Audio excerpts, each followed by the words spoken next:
Greetings and welcome to Stunthangar Video Hangouts. My name is Charles Carter and I'll be your host this evening. I want to extend to you my gratitude for you watching Stunthangar Video Hangouts. If you are watching this as a replay, I want you to know that I host these YouTube live streams every Monday and Friday evening starting at 6:45 p.m. Pacific Standard Time. So please make a note of this so you can watch or be part of the live stream. Plus, we have an after party following the live stream, which is sometimes better than the live stream portion.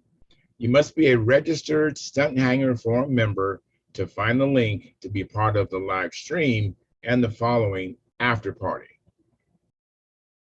Here at Stunthangar Video Hangouts, we talk about building and flying model airplanes, sport flying, competition flying, and what you've been doing lately.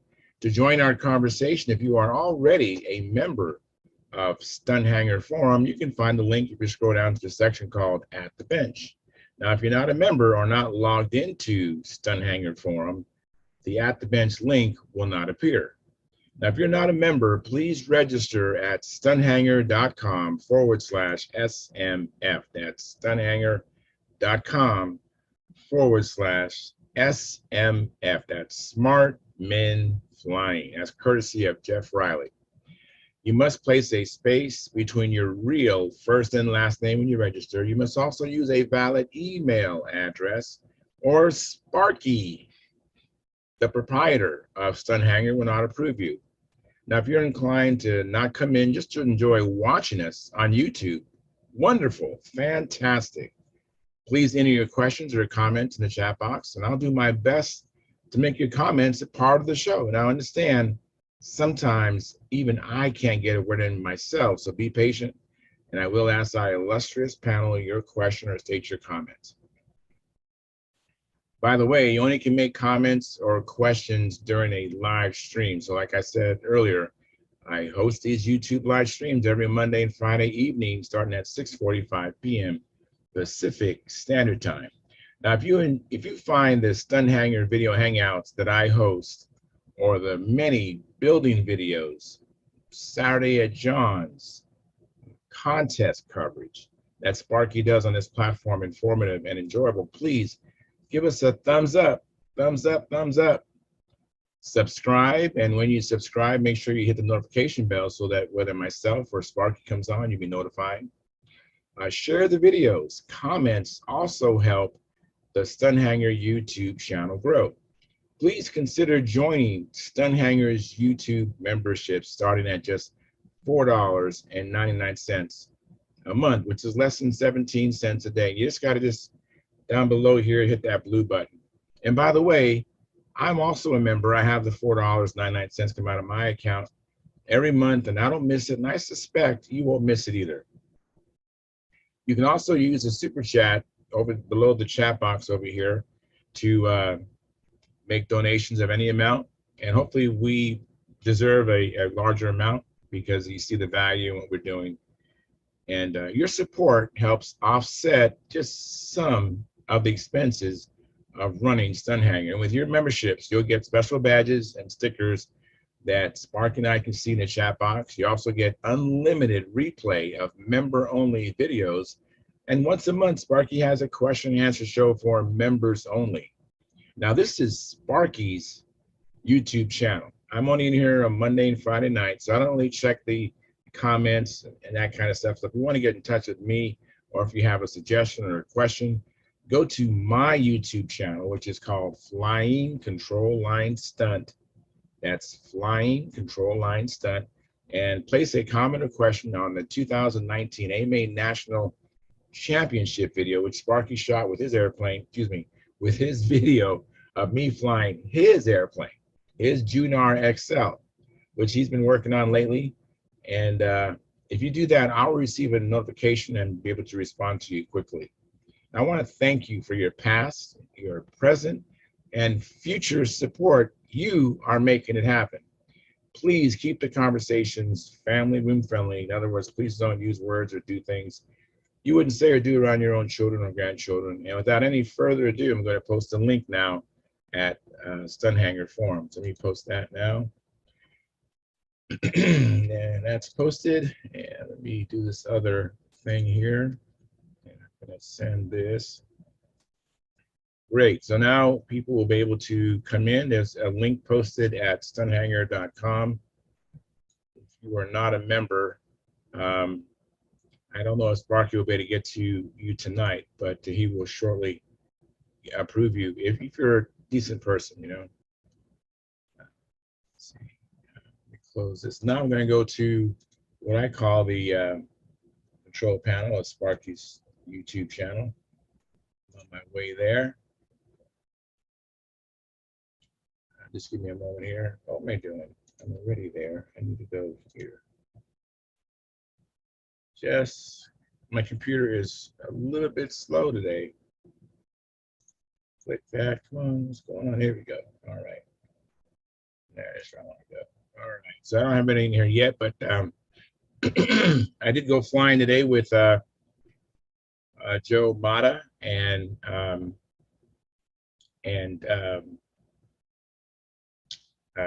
Carl Reed. So there's three of us today, and we had a good time. I think I did some short flights. I did like 10 short flights, basically 2 flights per battery, and I was flying my electric SV11. Hey Jim, how are you? Hi. Hi, Charles. Thanks for coming in. I appreciate you coming in, Jim, and you're the first one in, so I really appreciate that too. All right, I have a hard stop at about 7:45. Okay, thank you for your time. I appreciate it. So I was just explaining to our audience that I went out flying today with my electric SV11 and had Joe Mata and Carl Reed with me, and it's a pretty good day. I don't know, how about yourself? Did you go flying this week or? I flew 2 weeks ago. So trying some experiments with those spectral lines. Pretty successful, actually. Oh, very good. Now, was you able, or did you need to lighten your wingtip weight? I did. I didn't have enough flights to really know that, but I took some out. I just put 1 or 2 flights on the airplane to know that there's promise there. So what I'm going to do is next opportunity, I hope is Sunday, I'll go and actually do some little more serious flying. Very, very cool. So when I was flying, go ahead. It's an old airplane. It's a 17-year-old airplane, but it's a good one. Which one's this? It's the Upstart for old time. You've probably seen it. I don't know if I've seen that one. I don't know. I fly it, and I have 2 airplanes I fly in old time. That's one of the 2. So I heard you mention you've taken short flights on your electric. Yeah, I'm actually working on my reverse wing over pullouts. I'm just really making a concerted effort to I want to see the plane get down to 5 feet and then pull out. I've just been doing timing for years, just timing without really seeing it. And so I'm trying to do that. It's not, I mean, I had one that was pretty low today, but for the most part, I'm still pulling out higher than I'd like to. Well, what I tend to do is, if I haven't flown in a long time, I'll fly that corner soft. So you make a smooth turn and a clean exit at 5 foot without a bobble. And then start tightening the corner but making the smooth turn and a clean exit without a bobble will get you 2/3 of the points. Okay, I'll work on that then. Thanks. That's a good idea. Hey, Keith. Thanks for coming in, Keith. Hey, it's good to be here. How you doing? I'm doing good. Oh, good. Have you done any flying recently? I know that last time it was like 110-mile-an-hour winds. No, those winds were this last winter, but blew away the weather station out there. But right now it's hit and miss out there.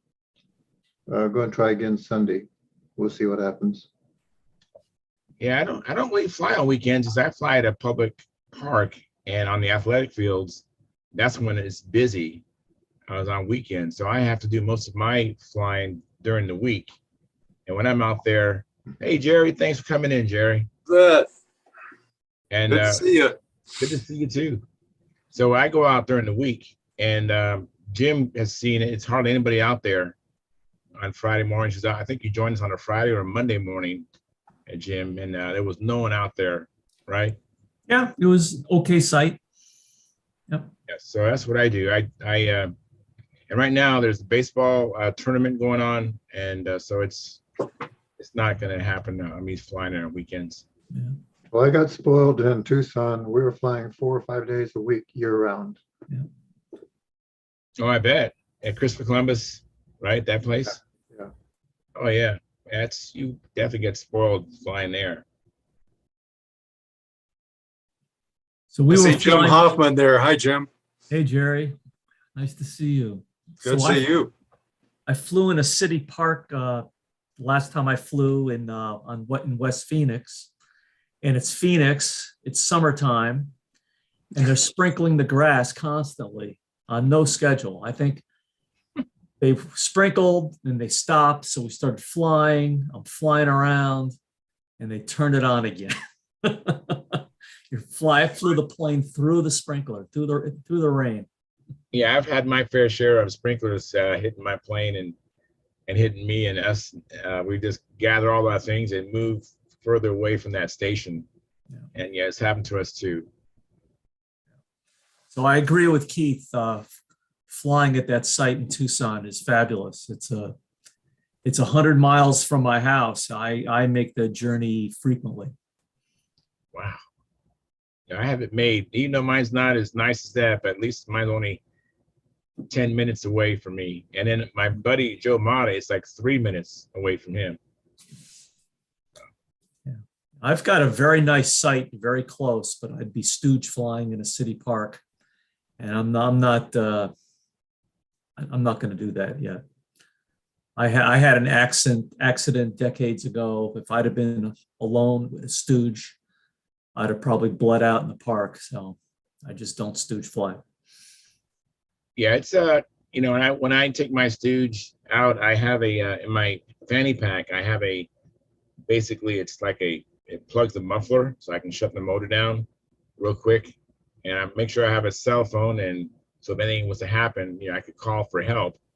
But it is kind of you really have to be careful because it's just you, and if you make a mistake, it just takes a fraction of an instant to have an accident or something really unfortunate to happen. Yep. And then there's the spectator dog issue. So. Yeah. That's why I fly during the week in the mornings, and the dogs aren't supposed to be on our athletic fields. They're supposed to be at the pedestrian parts of the park. So, but I've been fortunate, been there for about 8 years, I believe, and I haven't had any incidents. But I do, as you saw, I do put the cones around to kind of make a defensible space, and I've been fortunate. So, Jerry, have you done any flying or been doing any building or been doing anything like that? Oh, I've been, I finally last night got to spend a little time in the workshop, but I'm working on a trainer for my grandson. Oh, foam wing trainer with a FP20 on it. He was flying a flight streak, but he was doing real well on it. But like most beginners, he put it into more pieces than it originally was in the kit. So one bad accident. But so this is a foamy that's based on the SIG Skyray, but right. The wing just sort of slides into a cradle and you tape the wing in. The bell crank's mounted in the fuselage.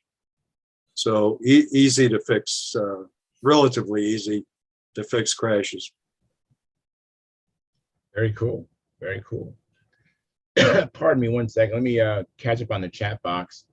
We have 16 concurrent viewers, 7 likes. So if you haven't hit the like button, please hit the like button or smash it or something.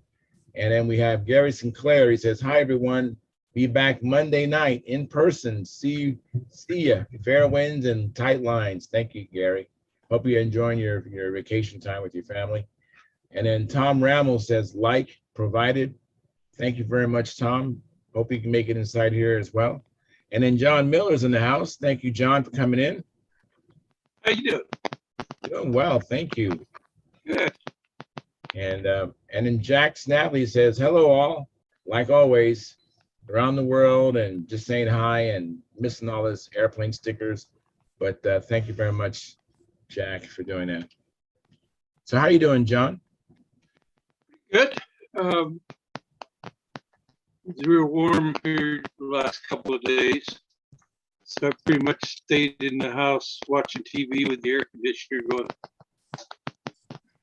Yeah, that happens. So did you get a chance to work on your SV11?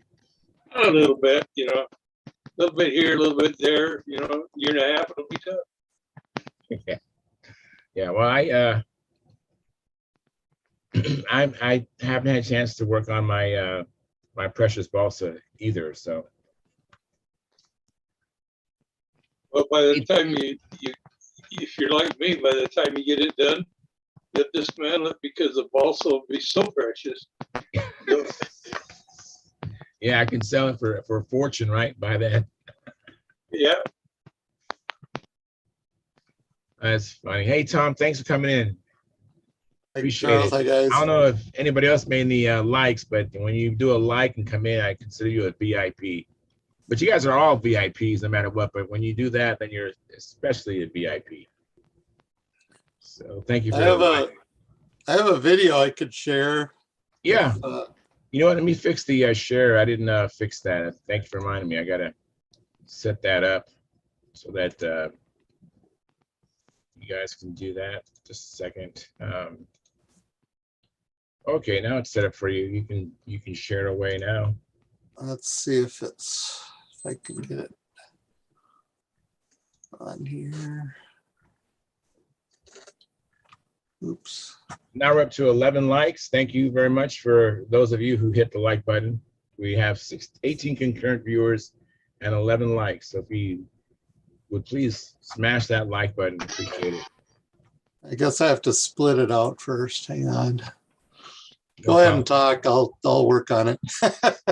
No problem. No problem at all. What do you got there, Jim? I see something here. Yeah, so I haven't been doing much, but this week I took a shot at, let me see if I can show Oh, that. wow. We make you big. Yeah, let me, Pardon me. there we go. Here we go. So what are we looking at? Some pilots that you made or some ones you purchased and you painted them or what? These are Williams Brothers plastic pilots that Nice.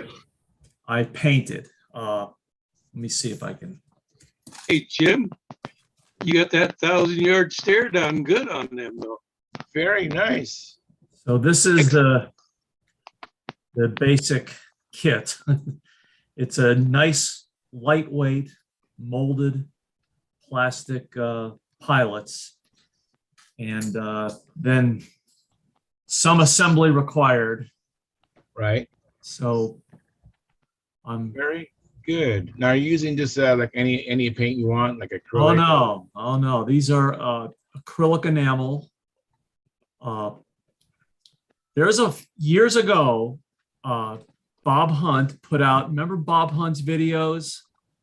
One of the videos he put out was a fella named Don Typond, who's was a big time scale builder and flyer. And he did like an hour and a half tutorial on how to do this. Oh, excellent. So I viewed that last year. Bob sent me the tape. I watched it, and this guy really goes to incredible lengths. But I was able to, took some notes and paid attention to his techniques.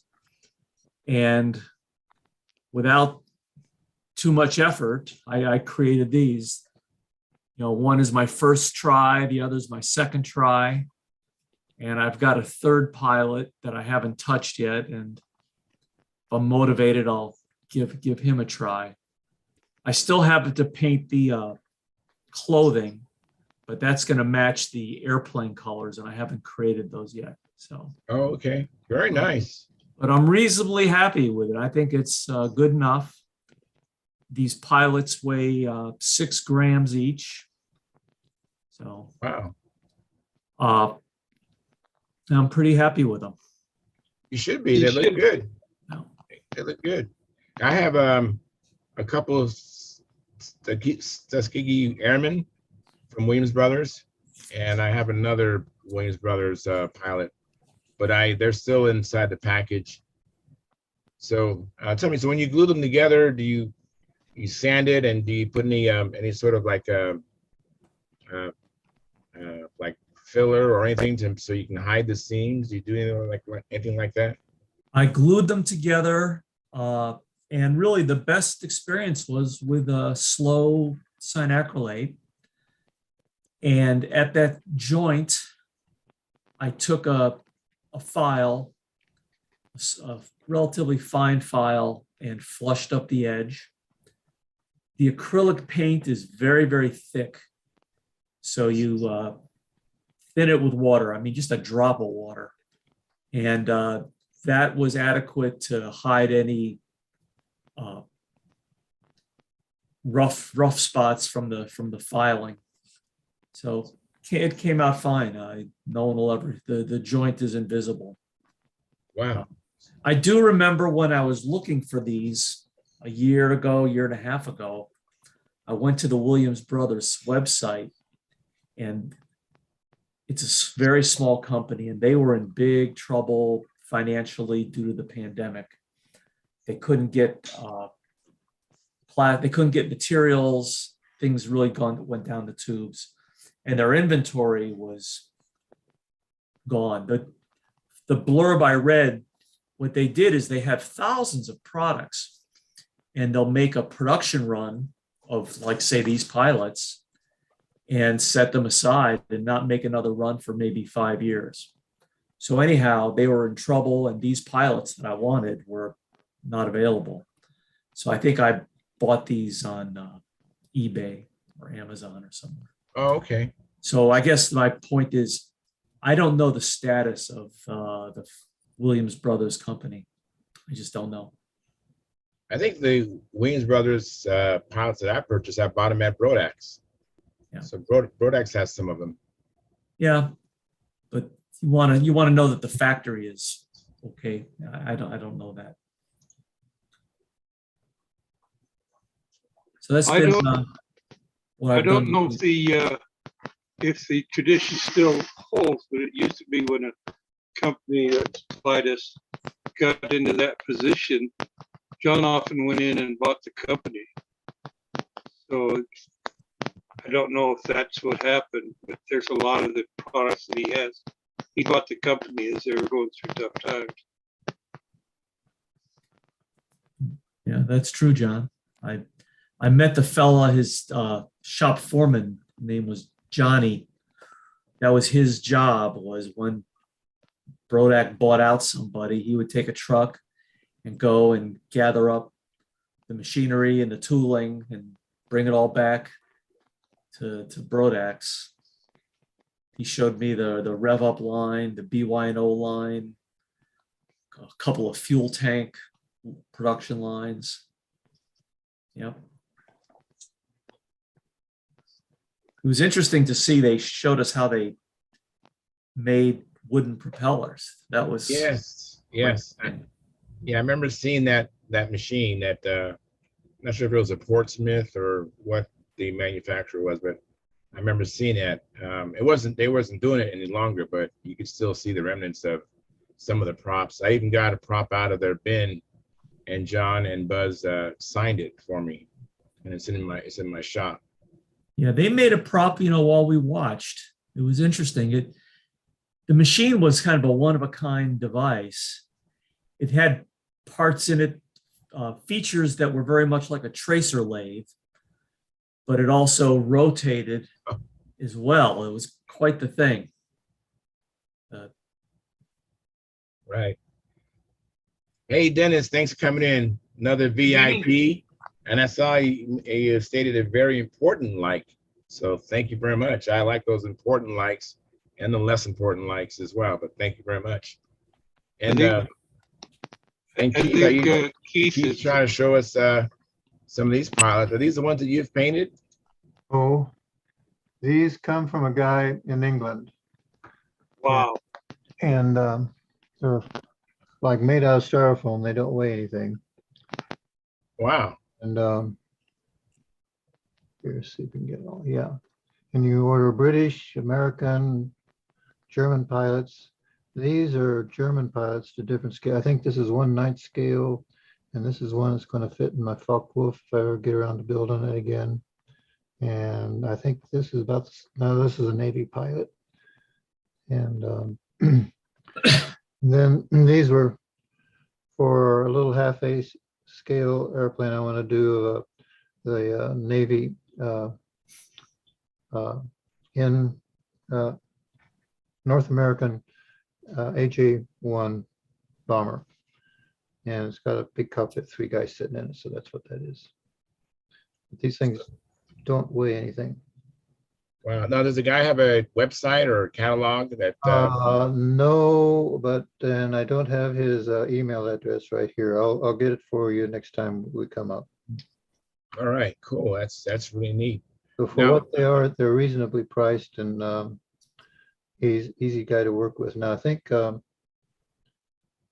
Mark Gerber tried to get one for his Bearcat and couldn't get one the right size. Something I don't know, or the style of the Navy pilot he wanted. He couldn't get that. So he's got a lot of different ones, but if you get too choosy, maybe you won't find what you want.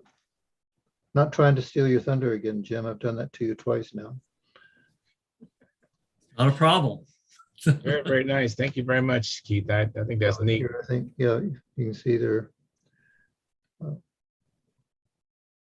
just a styrofoam somehow that he molds and then shapes and paints.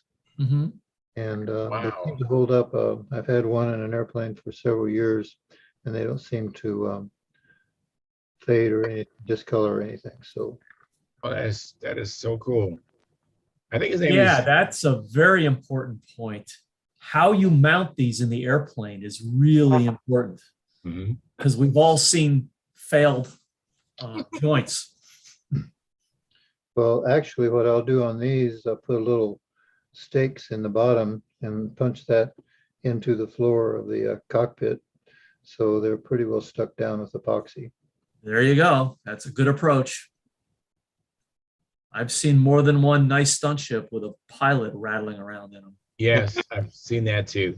And there's another thing I do in my cockpits is I'll maybe be able to find something a little bit to show it to you, but we all end up sealing the canopy, and then for somehow or other dust gets in there, Yes. shakes around. There's all sorts of junk in your fuselage and the wing, and somehow it migrates to the cockpit. Yep. Well, one way to keep that from happening is have that cockpit all sealed with paint and sealer, so there's no dust from inside of the airplane can get up in there. But then there's a problem if you have that thing that airtight and you leave your airplane in the sun, like the back seat of your car in the sun. Why, some canopies, remember they used to be a flat sheet, and they try to go back to do that. Mm-hmm. And because or they'll get so much pressure in there, they will actually bulge. And I've had that happen to me. So I put a little tube underneath these guys in the canopy Make it big floor. again.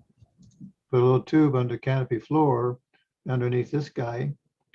And that way the canopy can breathe. But then I fill that tube like it's a 3/32 inch aluminum tube, only maybe 3/8 of an inch long. fill it with cotton so it filters out all the dust and so forth before it can get up into the canopy. So details. Yes, details. Absolutely. I remember Wendy Unowski used to use a coffee filter in the bottom of the floor. Well, all you need is a small diameter tube and put something in there to filter it, like a piece of cotton from a Q-tip, and that will seal it, keep the dust from coming through. I think I've got some. Hold on. I've had several planes where I just drilled a tiny 1/16 hole right in the canopy in the back. That'll do it too. And then if there is dust that shows up, you can sometimes shake it out that little hole. I've seen that. That's a good idea. But you need to vent the whole airplane everywhere. Gordy, you made it. Well, if you got lead outs going through the wing, it's pretty well going to vent everything. Except Yeah, sometimes stabs have rib structures. covering rib structures, the elevators and stab, that's a problem too. And there's a way to take care of that. If you want to get into it. Either put a pinhole in the covering, or before you cover it, drill little holes in each of the ribs and put a little hole through the center sheet of the stab and vent it down into the fuselage.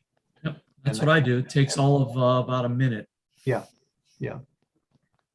And you can do the same thing with the elevators, except put a 30-second inch after you finish the elevators, before you put it on, why you have all the holes in the ribs, but then you take a 32nd inch hole into the base of that elevator and it will vent then. Otherwise, your ribs on your elevators and stab look like balloons. Yeah. Yep. Let me say hi to Gordon Delaney and Bard Kaplinski. Thanks for coming in, guys. Hi, Charles. And it looks like Mike Estella is going to make his way in here. Hey, Mike, thanks for coming in, Mike. Appreciate that. Hi, guys. Hi. So I've got this video ready if you Okay. want All right. Yeah. to Let's do try, that. give it a try, see if it'll work. Is that showing up? Yes. It is showing up? Okay. I don't have it on my computer screen. Let me see what I got to do. Let's see here. Oh, there it is. Yeah, I got to.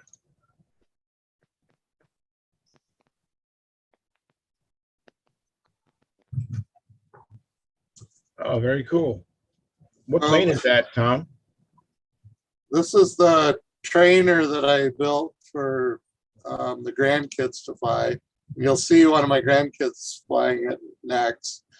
This was the maiden flight, so I wanted to prove it out first. Good idea. And I've got a radio control throttle on this plane. It's Okay. electric. It's one of the stunt planes that Mike gave me at the Nats last year. Oh, very cool. That was in the trash. And I lengthened the tail so it would be, turn it into a trainer. It's actually a combat plane, but turned into a trainer. That'll work. Does that have a single So- wheel or does it have two wheels? Oh, it That's has hard to two tell. wheels. I couldn't tell when it was on the ground. So here coming up is my grandson, his first flight ever. Oh, that's cool. Oh, wow. How old is he? He's 5. Oh, excellent. Great. Uh-oh. So Oh, ended up having it crash, but let's Starting see, the how figure do I nine. quit this now? Oh. Oops. It was like a figure 9 kind of maneuver. Yeah.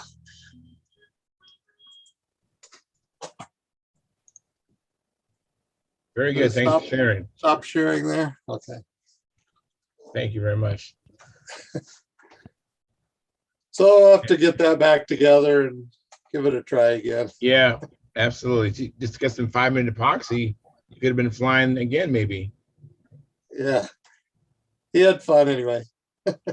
That's the important thing. Hey, Stuart, thank you for coming in. Appreciate that. Yeah, hi. Is there show and tell tonight? It's always show and tell. Oh, okay, I got So something. so you do. Okay. Well, do you know how to do that? Hang on a minute. I'm just trying to check on something first. All right. That's great.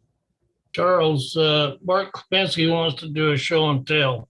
All right. We'll let Stuart do it, and then you, Bart. No, let him go ahead.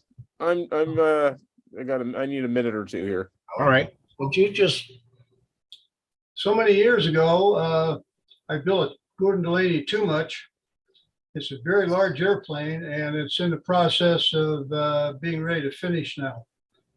We had an accident at VSC. It got in the wind and did a cartwheel, and I Oh, power no. landed it upside down.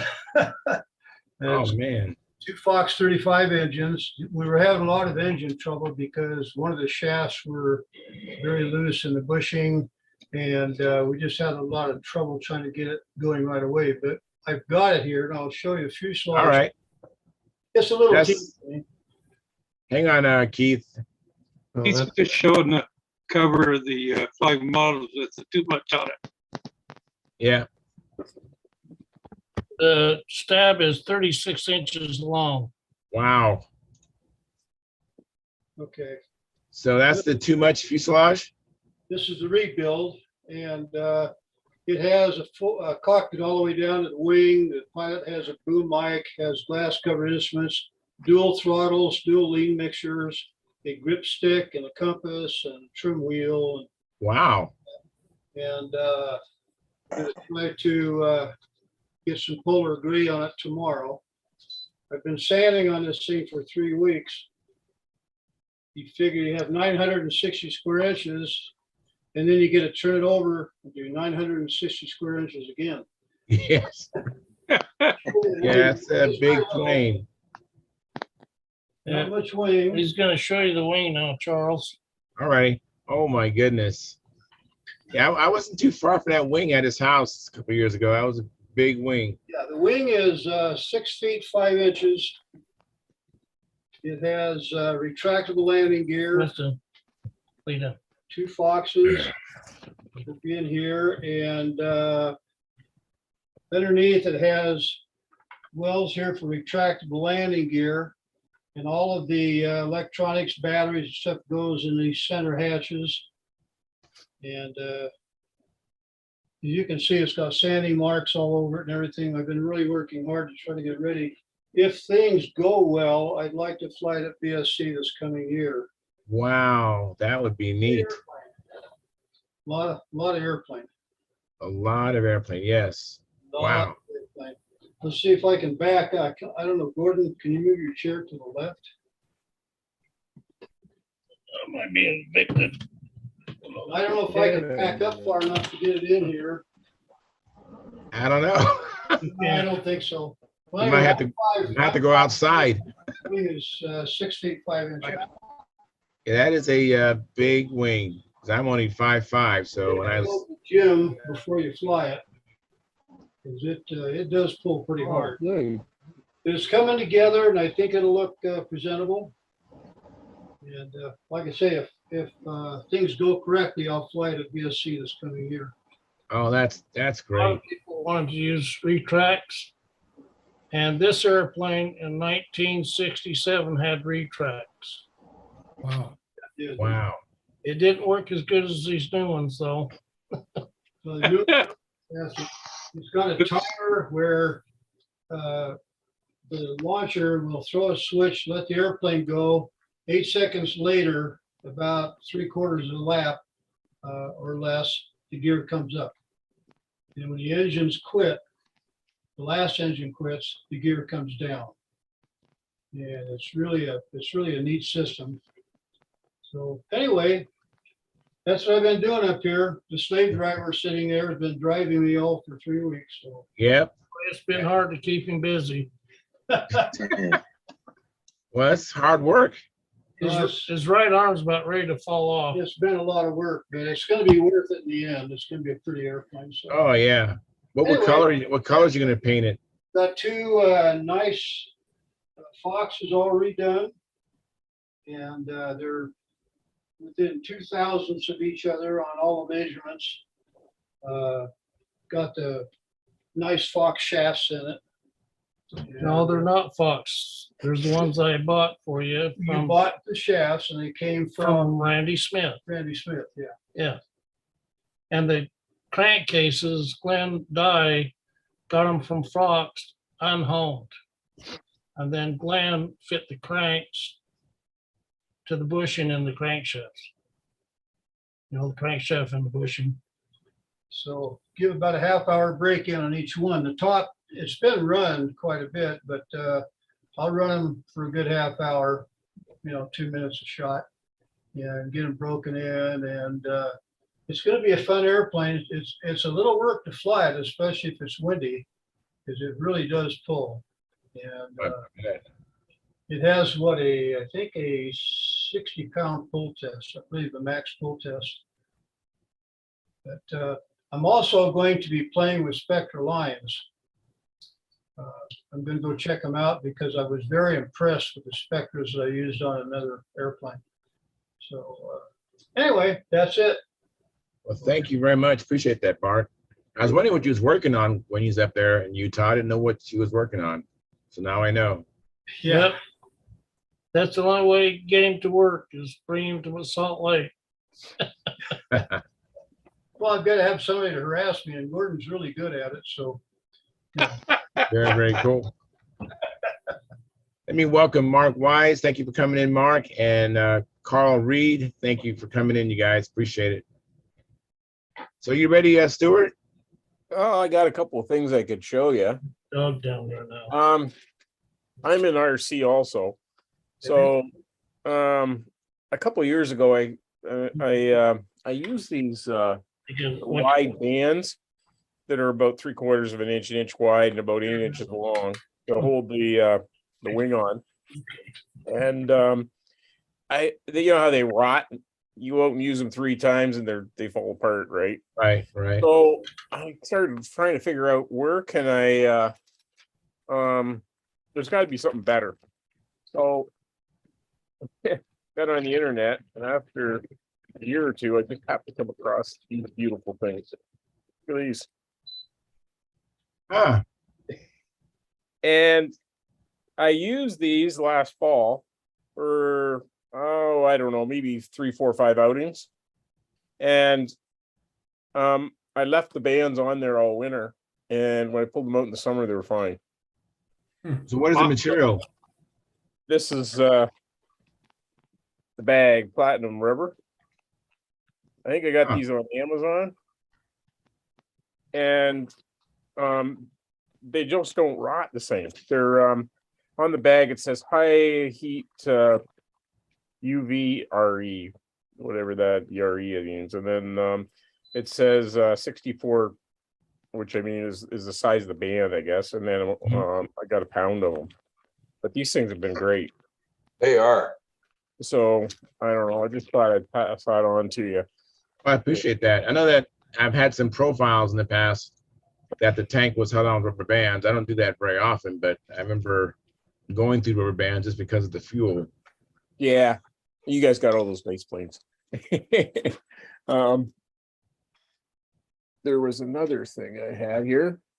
This is I got because of RC, but I also now use these with control line. So I thought I'd just pass these on too. Yeah. Brent Williams says, hi, guys. Thank you, Brent, for coming in. Appreciate that. Pull it out of the bag. It's a little fuel filter. Oh, yeah. Have you ever seen these before? I have Eternigy. Those are real nice filters. Yeah. So I started using them and they come apart for anybody that hasn't seen them before. That comes apart. That's the filter inside. Yeah, that's a neat system. And nice, decent size. Yeah. So, and then there's this.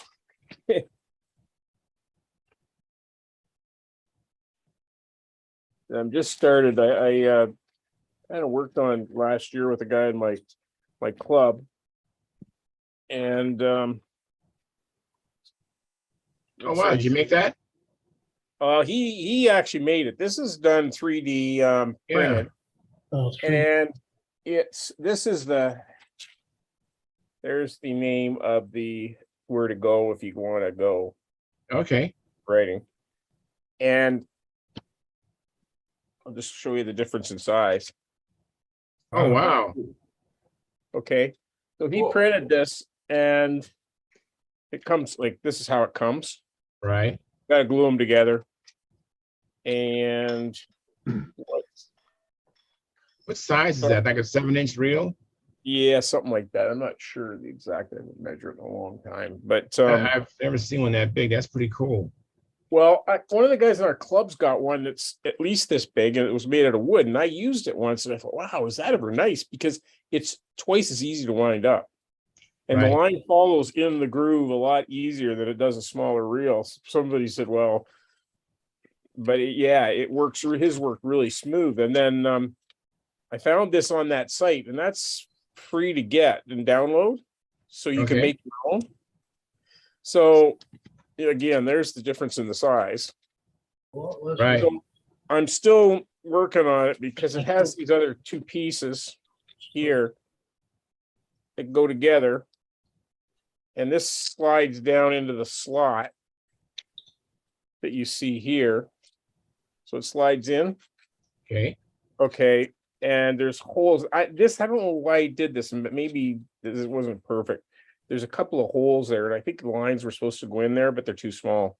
So what I'm doing is I'm using the Spectra lines now, and this slot that's in there, Right. I may just run the lines right into there. But what I'm going to do, and I just talked to the fellow that made this for me, I'm going to add a piece in here where it'll arc the same way. He'll 3D make another piece, and then it'll have a hook on it.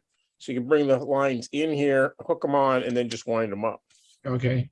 So we're kind of working on that. So, but if anybody wants to look it up, if anybody's got a 3D printer, which I don't have, but that's why the other fellow in the club's doing it. So I hope to get that and then have these all printed out eventually. Excuse me.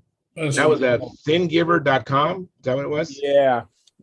And that's and you can free download the actual that piece. Shoot, I should I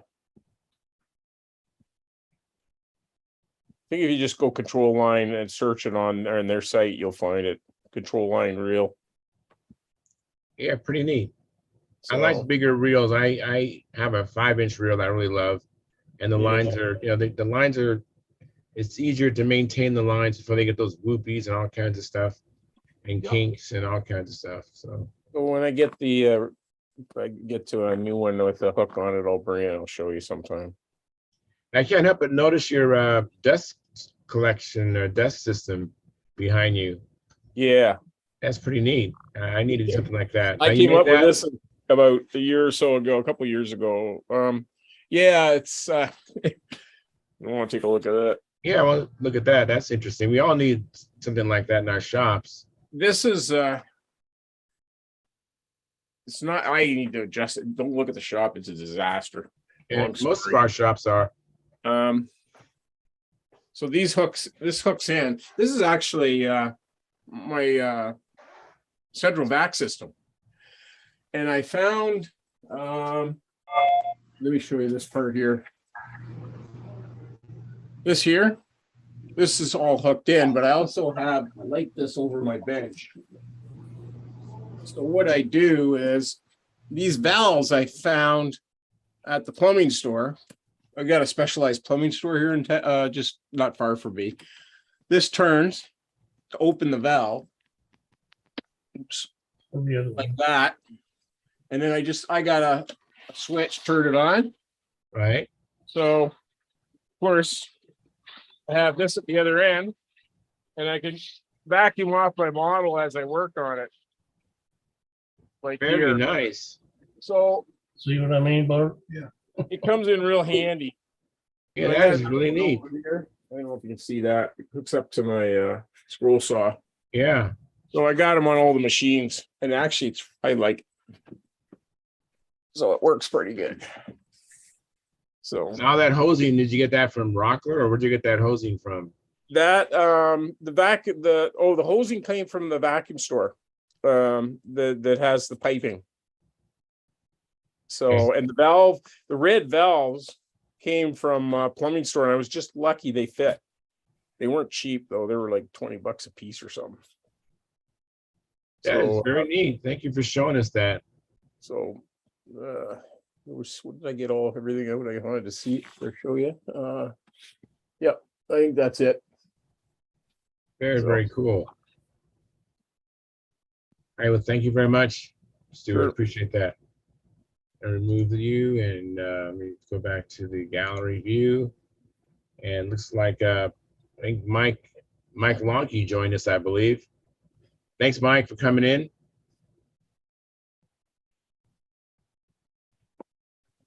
And cool. So that image, Keith, that you was trying to show, that was the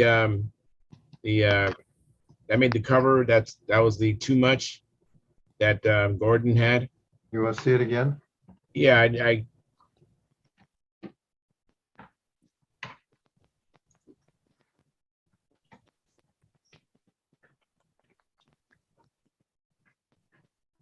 Wow. oh, okay, yes. Charles, this, Yeah. this isn't the same airplane that I built. I have a narrower chord, longer telemoment.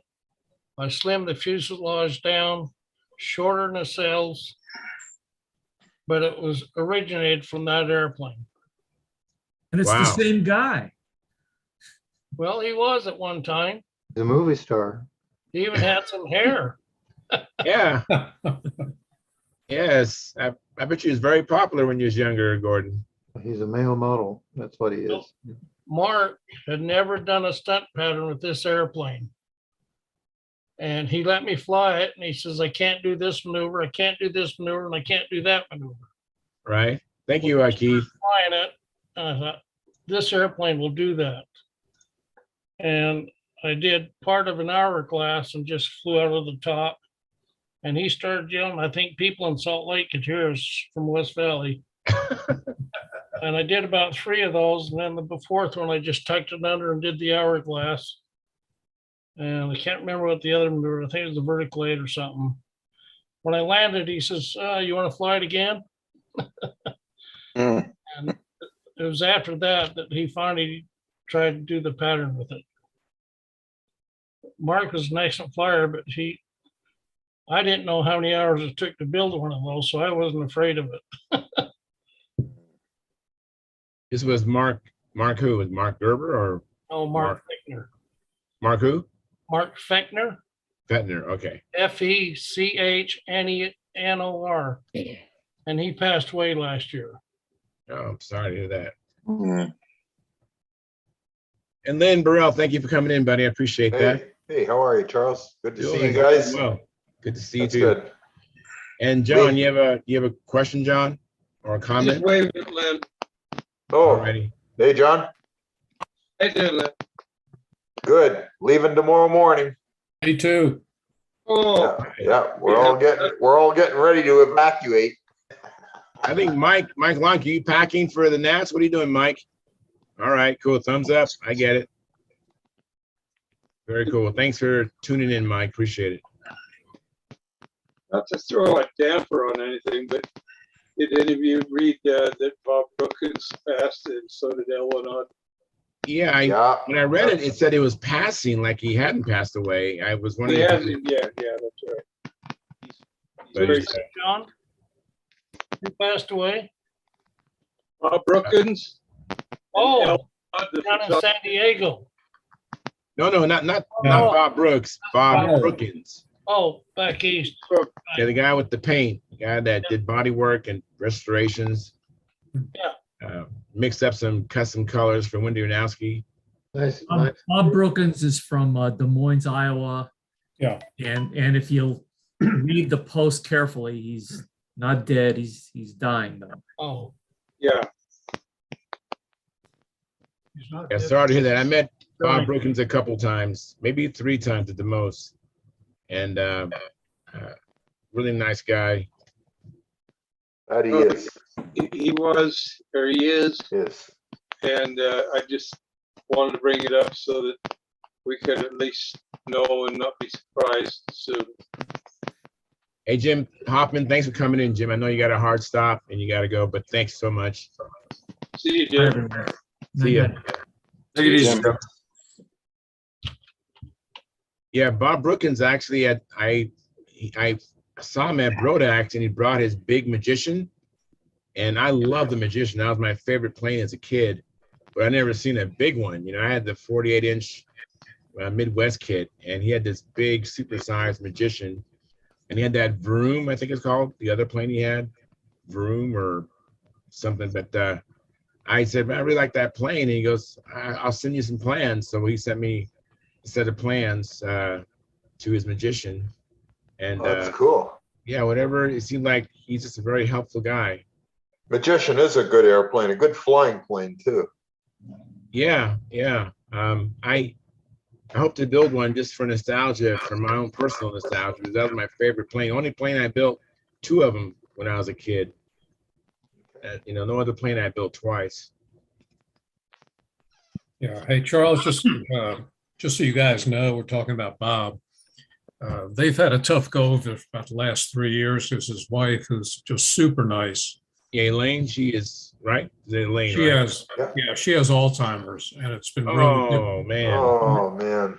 it's been really difficult on Bob. He told me last year that she doesn't remember his name, and of all things, he gets this, and I just feel for them. They're a really nice family. Yes. That sucks. Yeah, it does. It Oh, I does. tell you. It's no fun. I talked to Bob many times at Brodax. He was a great guy. Yeah. Yeah.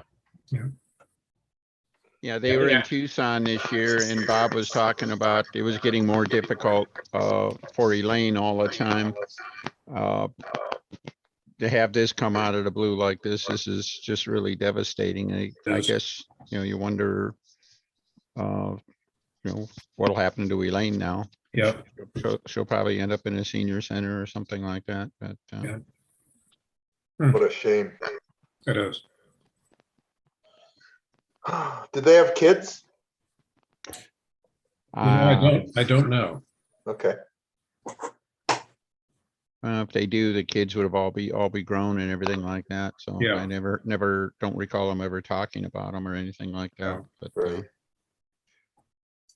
Yeah, I reached out to Bob Brooks probably like just like 4 or 5 months ago. I was talking to him on telephone, and he just wasn't interested in coming on the internet or anything like that. But I tried to get him to come into the show. yeah, it was interesting. Elaine was actually the one that when you emailed them, Elaine was the one who handled all of that stuff, not Bob. Yeah, that's right. And so I guess I just don't know where it goes from here. I guess we'll just, just wait and see. But yeah, it's you got to worry about who's going to or what's going to be happening with Elaine and stuff. And of course, there was a strange post. It was like my friend is dying, but a lot of people took it like my friend is dead, and that's not what it was. Yeah. Well, instead of saying passed, he said passing. Yeah. So you didn't know what to think about it. Mhm. Yeah, and it's probably very upset when he was typing that too. When you're Oh, and a upset. lot of the follow-up posts were written in a past tense, which was kind of Right. disappointing. I don't know what the right word is, but Yeah, that would be. I think that's cool. Disappointing. yeah. But yeah, it's just I hate typing or writing things when I'm upset myself. Hmm. Things don't come out right. Yeah, and then Alwyn, of course, is a real sweetheart, real neat guy, and fabulous photographer. My gosh, his pictures are, and then he he was in his own way. It seems like somebody be making a post about some obscure classic era or old time era airplane that somebody had built and showed it, 10 years before or something like that. He'd come up with a picture, it seemed like, and That's amazing. yeah, his library of photos. I just hope there's some way to, some way to harvest that and hang on to that, because he had some wonderful stuff. Had it up I don't in think he the missed. photo bucket, I guess. I don't So, think he missed any of us. no. He took pictures of my airplanes when I was at Brodak. Hmm. I didn't know he'd done it, and then I got home, and a couple of weeks later, I got an email from him, and he sent the pictures to me. That's awesome. Yep. I was at Brodak's one year and he came walking up. He says, I have something for you. And he handed me a picture of my airplane and a picture of Naomi flying her airplane. I was shocked. And it really meant something to me, because the airplane that I had been flying the year before that he took the picture of, I had crashed in the meantime and it was gone. And I had no pictures of it. So it was really special. And I've still got that picture hanging. I've got both the pictures hanging in my shop right now. The one of Naomi flying her Ringmaster and me flying that the plane I no longer have. So that was really awesome. That is awesome. That's awesome. Yeah. He could tell I was excited too, because when he handed it to me, I was like, oh my gosh, like, wow, I can't believe it, because I hadn't seen the airplane in a year and I thought I'd never see a picture of it again either. So it was pretty neat. I loved going on the internet after they had their contest down there in Oklahoma, and because he had pictures of at least one picture, maybe 3, 4, 5 of every airplane that was there, and some of them on the ground, some of them in the air. Yeah, he was a master. He would catch. He was a master catching you 3/4 of the way or up on top, doing the wing over, and he'd get it. I don't know. There was no blurring, no edge. His camera skills were impeccable. Yes, that's pretty. You know who else was pretty good was what's the guy that makes the timer? Bill Hubin. Bill Hubin. He's a good photographer, and so is Gene Martin. Yes. Yep. Yeah.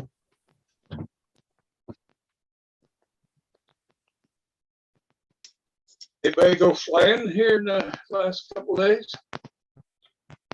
I went flying today.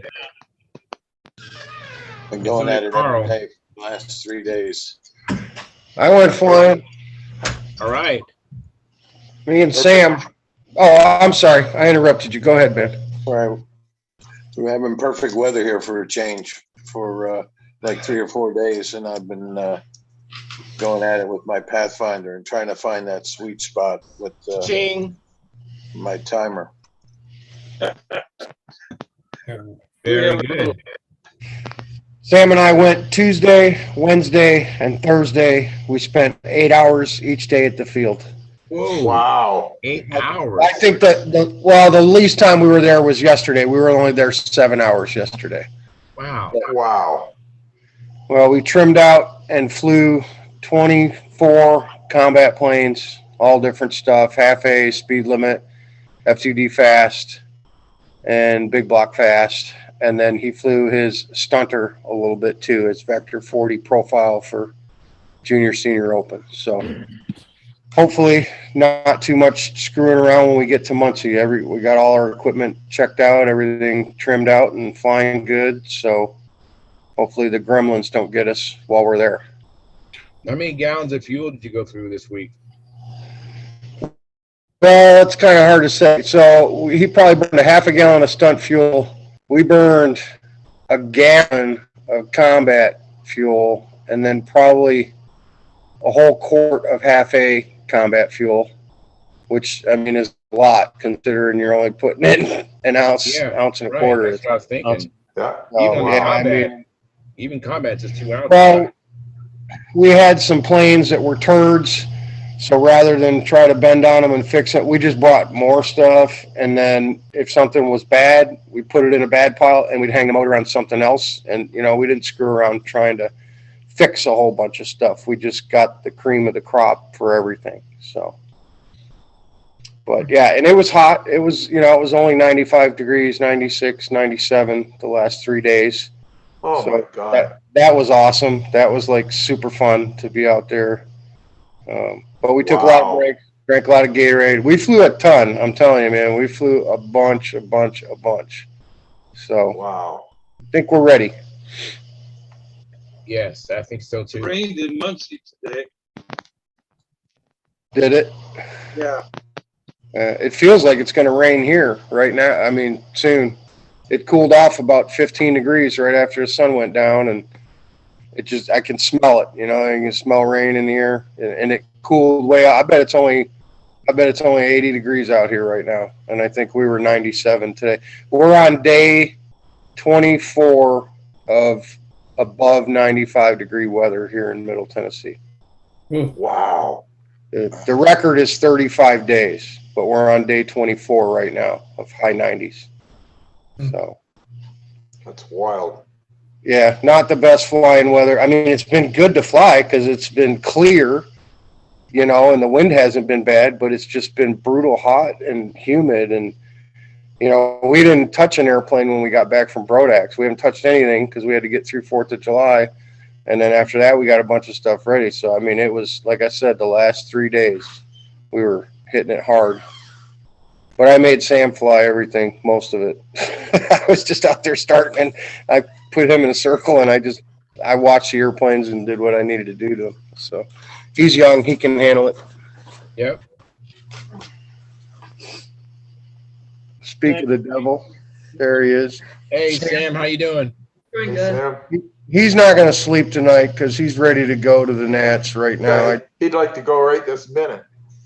Well, the truck is packed, and I just packed the suitcase, so we'll we'll sleep a little bit tonight, but I'm sure we'll be up at 2 or 3 o'clock in the morning. Both of us Oh are. God, I won't you be know. up that early. Oh I'll be yeah, up at 6. no, we got. How long is it for you, Len? We got 6 hours. We got 3 to Louisville. Yeah, 6 hours. 6 Yeah, hours for us to. 3 to Louisville, and then Louisville to Muncie's about another 3. So So I figure if we leave at 7, 8, 9, 10, 11, that gets us there around 1 o'clock, 2 o'clock in the afternoon. all right. Looking forward to it. It'll be good. I got the bear sorted out completely. I dumped the pipe. Oops. Yeah, I dumped the pipe. I scrapped the pipe, got it off the airplane, and put a regular system in.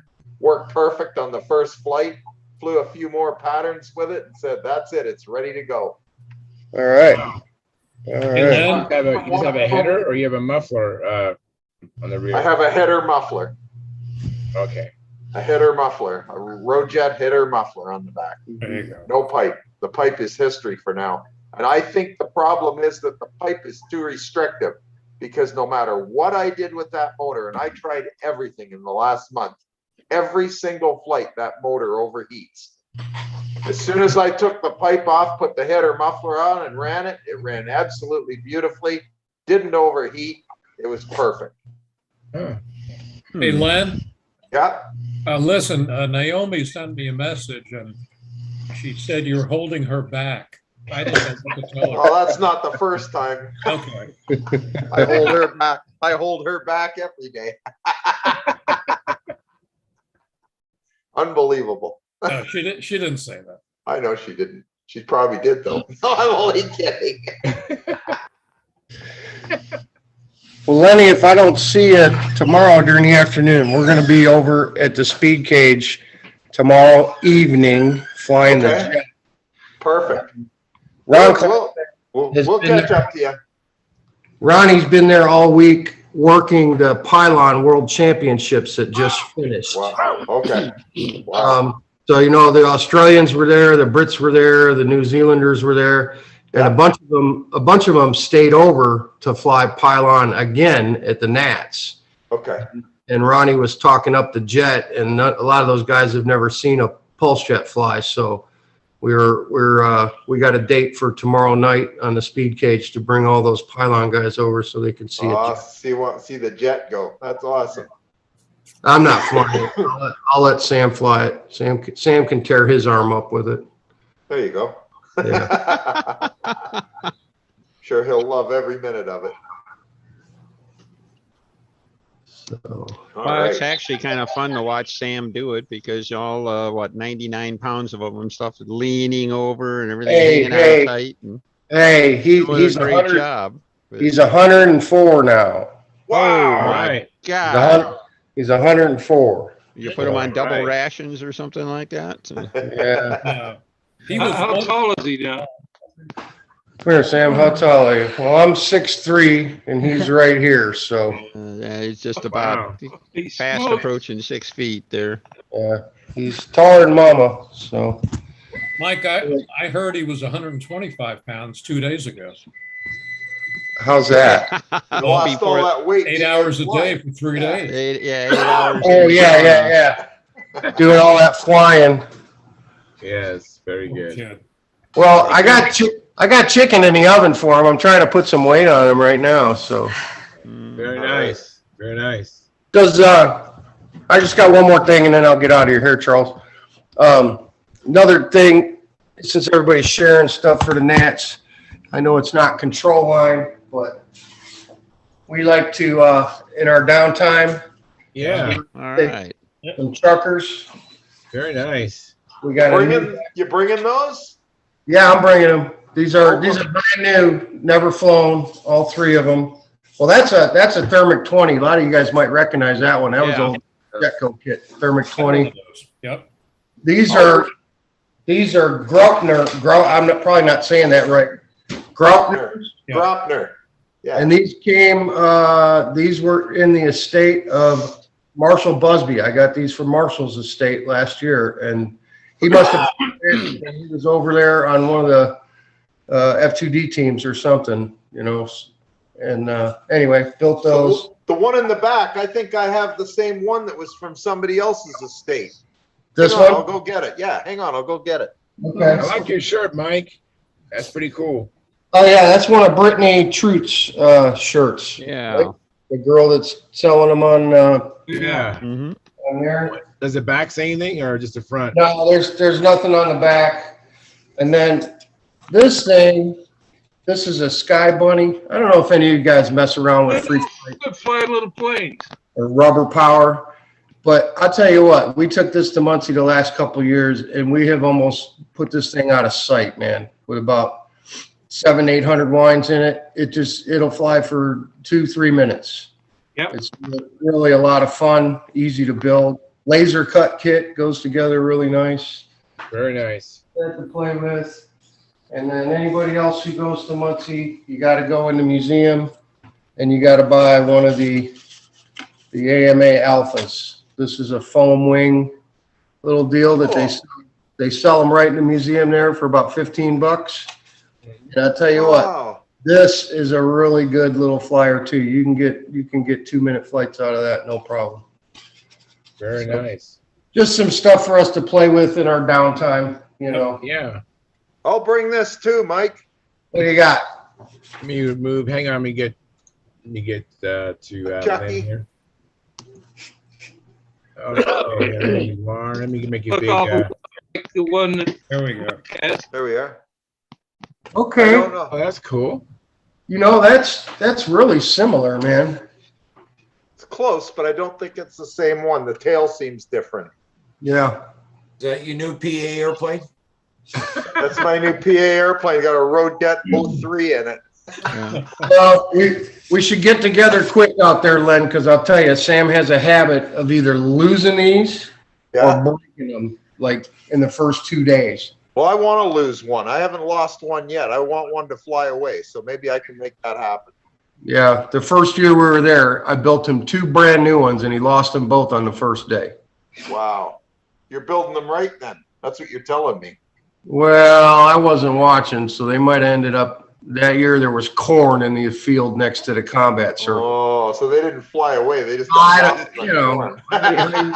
what kind of story are you going to get out of a 7-year-old at the time? Yeah, that's true. Good I'm like, where's the planes? Oh, I lost them, Dad. They flew away. I'm like, yeah, they flew right into the corn. They flew into the corn. Yeah, and I'm not going looking for them. I get it. So, All right. Let me Anyway, say, I'll bring mine too. cool. say hi to Caffeine. Hey, Caffeine, thanks for coming in. And Steve, thanks for coming in, Steve. Appreciate it. Cornhole. Yeah. What you up to, Caffeine? What are you up to? I'm at the airport right now. You at the airport? You coming to the Nats? Yeah. I'm going to another city. No, I wish. Funny finished it. Maybe someday you make it to the Nats. Hey, Tom. Hey, Steve. I haven't seen Tom in a while. Yeah, he came in early. He was like the third person in, I think, third or fourth person in. I had to show the video of my grandson doing a figure 9. So Yeah, I saw it before you showed it because Sam came running in and he's like, Tom's got a new video up on YouTube. Sam is subscribed to your channel, so anytime you put something up, he gets a notification. okay. Damn those figure 9s. Looked like it worked out okay though, that combat. You all packed up, Len, ready to go in the morning? You know it. You know it. Ready to go, Steve. What about you? I just got to pack my clothes. Okay. Yeah, you make sure you do that. I don't want to even think about you not having clothes. Yeah. Well, I figured if all else fails, I can always borrow a pair of underwear from you. Oh my Lord. Oh man. Depends on how windy it is. If it's really windy, I might use an extra set or two every day.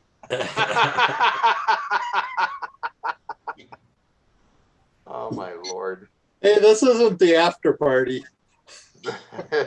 Yes, it's a little bit early for the after party. That's all right.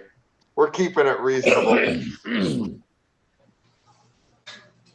Well, it's getting late here and I'm gonna say goodnight and good luck to all of you Nats competitors and have fun.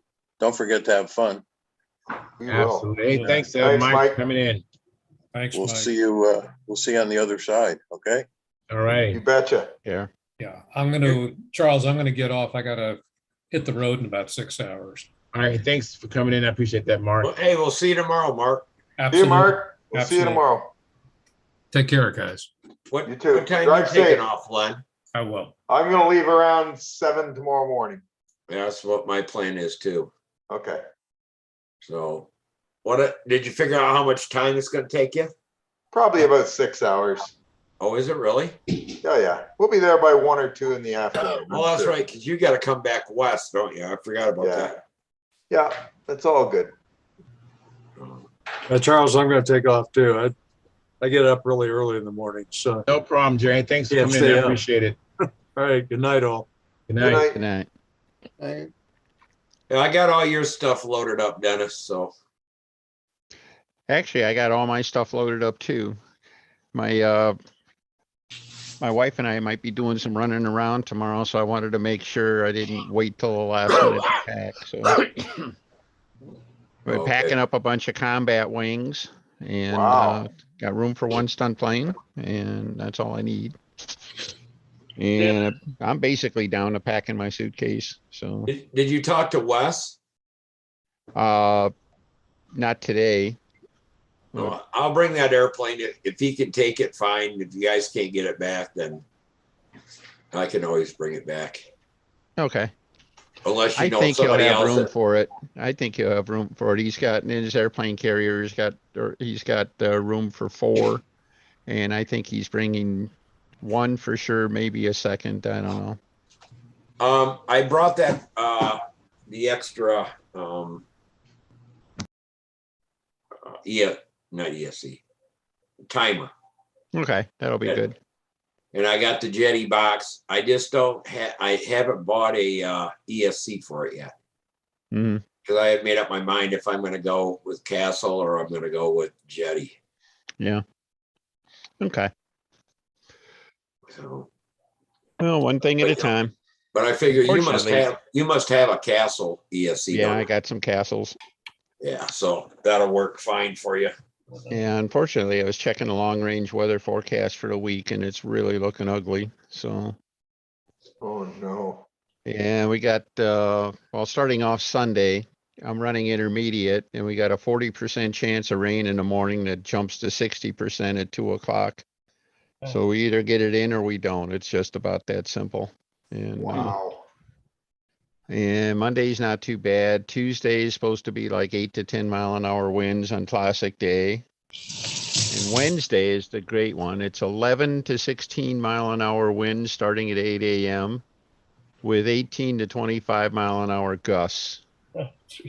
Wow. And then Thursday, it's back down to just 10 mile an hour winds. And it's, What I don't Wednesday is know. that when the storm's getting the big storm will blow in and for you got to Get wonder. everything And wet. of course, and starting, I think Tuesday, we're going to be in the 90s, sitting in the 90s for the rest of the week. So that's going to be a load. Of Oh, course, it's going to be Mike and interesting. Sam are used to it. They might wear sweatshirts, but Yeah, they'll be cold. We're yeah, used to, yeah, I'm not worried about that. And I'm not worried about the wind because we're flying combat the first 4 days. So that don't bother us a bit. yeah. I know it's like you can't do anything about it except persevere. You know, Grin and bear it. The Canuck is gonna melt. What's the polar bear is going to melt for sure. You're gonna melt getting there that Oh damn my 90 God. degrees. Oh my God, it's going to kill us. Naomi and I will be dead. You know it. We'll be in trouble. Mm-hmm. Hey, Charles, I'm gonna be taking off. All right. Hey, Keith, thanks so much for coming in. Appreciate it. See you, Keith. Good to see you. Good night, Keith. So I got all your stuff packed up too, Len. I just don't. I don't have the airplanes in the car yet. That's all right. I got the slot. I'm keeping a slot open for it. It's all good. We got All room. right, good deal. All right. What's Lenny getting? What's Lenny getting? SV11. Oh, nice. A piped SV11 so that I can do some more pipe tests, and I need to do more. Let me Well, tell you just got to cut the bottom open and put the pipe in it. You know. Yeah, no, that's it's fine. made. It's Yeah, that's made cool. for it. So. Not a problem. I don't Yeah. know. It sounds to me like Len's already figured out what to do with his pipe. So Yeah, I figured out what to do with the first pipe, Steve. Yeah. What's that? You ripped it out and didn't use it. I gave up on it. Oh, did you really? I'm running it regular muffler now. It runs beautiful, absolutely beautiful. I gave up on Wednesday. Wednesday night, I said I was so discouraged with it. I took it down in the basement and I thought, well, we'll try this, we'll try this, we'll try that. I had a brand new header from my brand new PA 75, and I was just about to butcher the holes in it to make it so it would fit the road jet. I thought, this is stupid. I've done enough. I'm not doing this.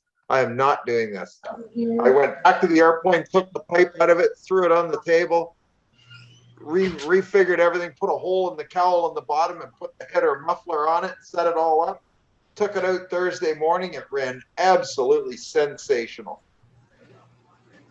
Well, yeah, you can use this one to test. I was going to say, if you want to bring, it's got a PA 75 in it. Right. RC. What was that? Not a PA, it's got a Rojet 75 in it. Right. So if you want to bring that and a header set up on a pipe, if you're going to play around. Well, I'm not going to do it at the Nats, but I'll play with it when I get it home. I'm gonna order a new pipe from Dub Jet because I'm positive that old pipe is too restrictive for that motor. Because there was no way that I could even get one run on that engine with a pipe and not have it overheat with any fuel, any prop, anything. It overheated every single run. You should have, and now it runs cool, doesn't it? Yeah, it runs beautiful. Just like all my other motors. It runs perfect. I was going to say what you should have did was call Dub. Well, I'm going to call him. I'll call him the week after I get back from the Nats and have him send me a new pipe. Or That's what just I'm go gonna talk do. to him. Just walk over to Pylon. I don't like to bug the guy when he's competing or whatever, you know. A lot of times they're just sitting around, you know. Yeah, if he wasn't busy, I'd talk to him, but I don't like bugging him. business is business, pleasure is pleasure. It's just You know. like, with us, there's a lot of sit around and wait time That's true. in between your flights and all that, they're Yeah. ready to go. And True enough. Yeah, if I get over there and he doesn't look busy, I'd chat with him for a couple of minutes, maybe. I just don't want to tie up his free time because he's not doing business when he's there. You're always. Anyway. and later at night too, I mean, there was guys putting in orders left and right last year. Because I was parked right behind his tent. Yeah. And I seen him, everybody was there, I see him write stuff down in their That's ordering awesome. stuff. Good for him. Yeah. Well, I'm going to order a pipe or two from him and a few other parts. I was so desperate earlier in the week. I was pulling parts out of brand new road jets and putting them in that 61. I was pulling gaskets out of them and parts and pieces because I was afraid that, like the backplate gasket on the 61 seemed like it was a little bit tired.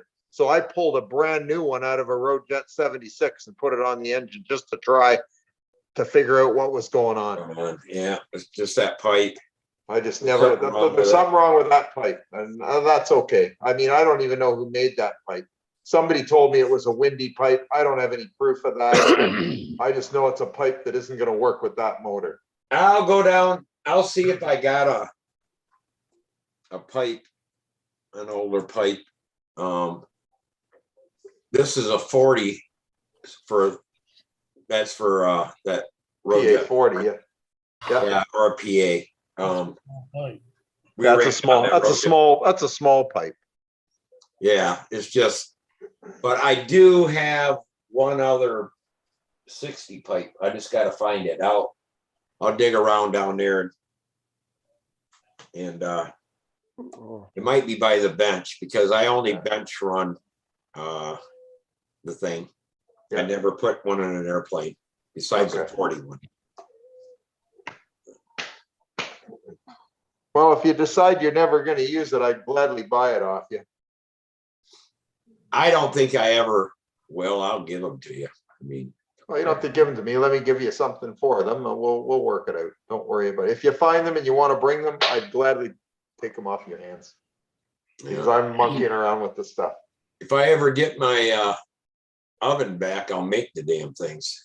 Well, I got a guy who's supposed to be making them, but it hasn't come to fruition yet. And Who's he that? was, have you ever heard of, I think his name is Paul Belush. I haven't heard of him. I know Sparky. He made pipes for Warwich, so this guy knows how to make pipes. Oh, okay. Well, Sparky was asking me where that oven was at. He goes, got to get my hands on that oven. I said, I got to get my hands on that $400 I got into the oven. I know this story. And it's like, I don't give a shit who has the oven or whatever. I just want my money for it. Yeah, which makes sense. Yeah, But Yeah, I know Billy still has it. Pipe with a Brian Ether pipe. He calls it number 7. It's really large. I had to open up the compartment to get it to fit in my airplane. It works really well. It's a big pipe.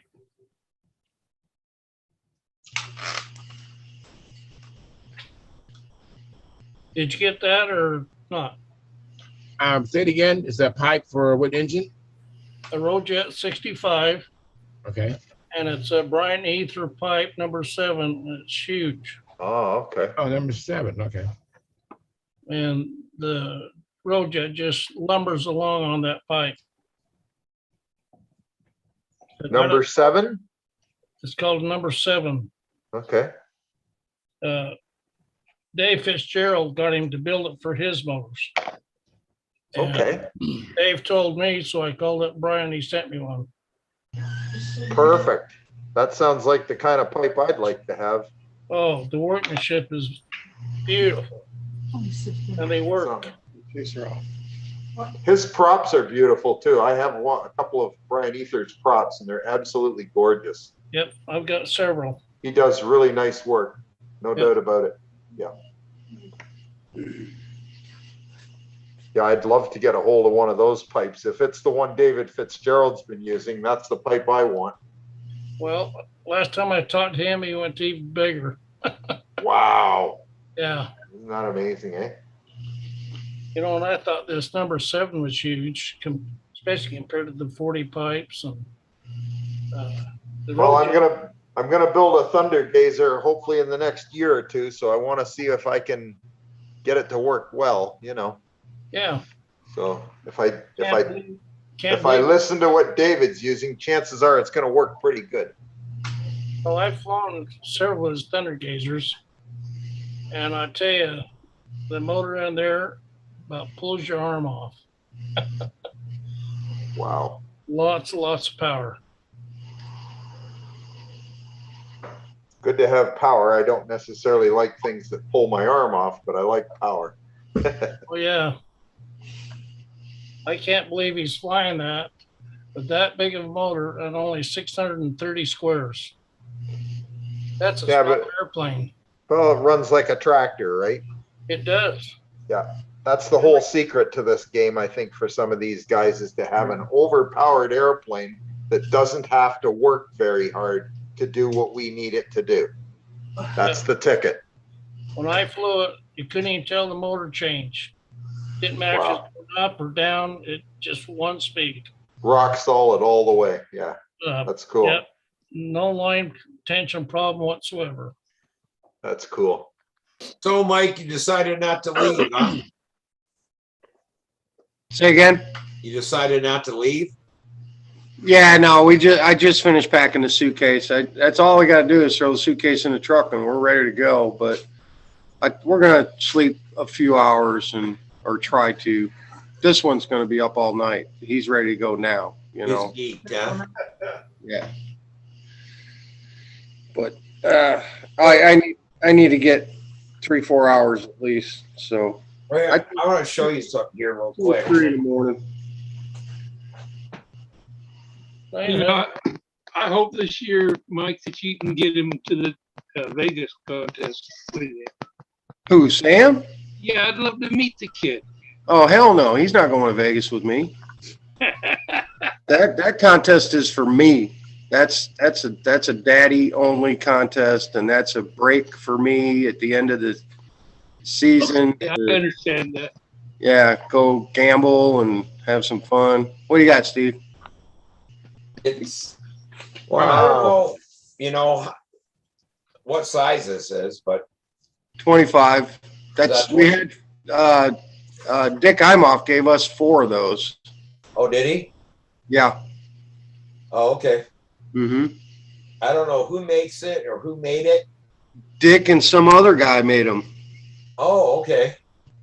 Or a friend of Dick's made those.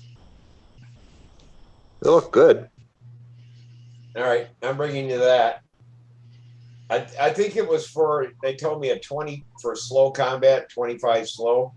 Yeah, speed limit combat. Yeah. 25.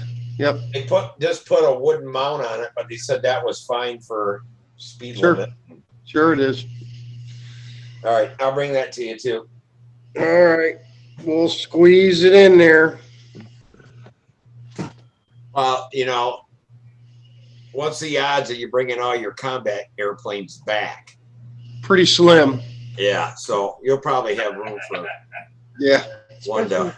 Well, I don't know. You know, we've gone some years. You know, some years you go and one airplane carries you through the whole meet. You know, you don't break anything and you just fly one airplane for the whole day.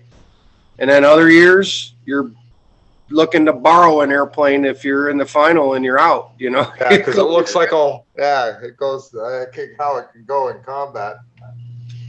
Yeah. Look like you had a fire sale by the end of the week. Yeah. Well, I can tell you this. I'm not letting Sam pick the trash can this year. Usually he picks the trash can and he tries to get 2 to make 1. And we're not doing that anymore.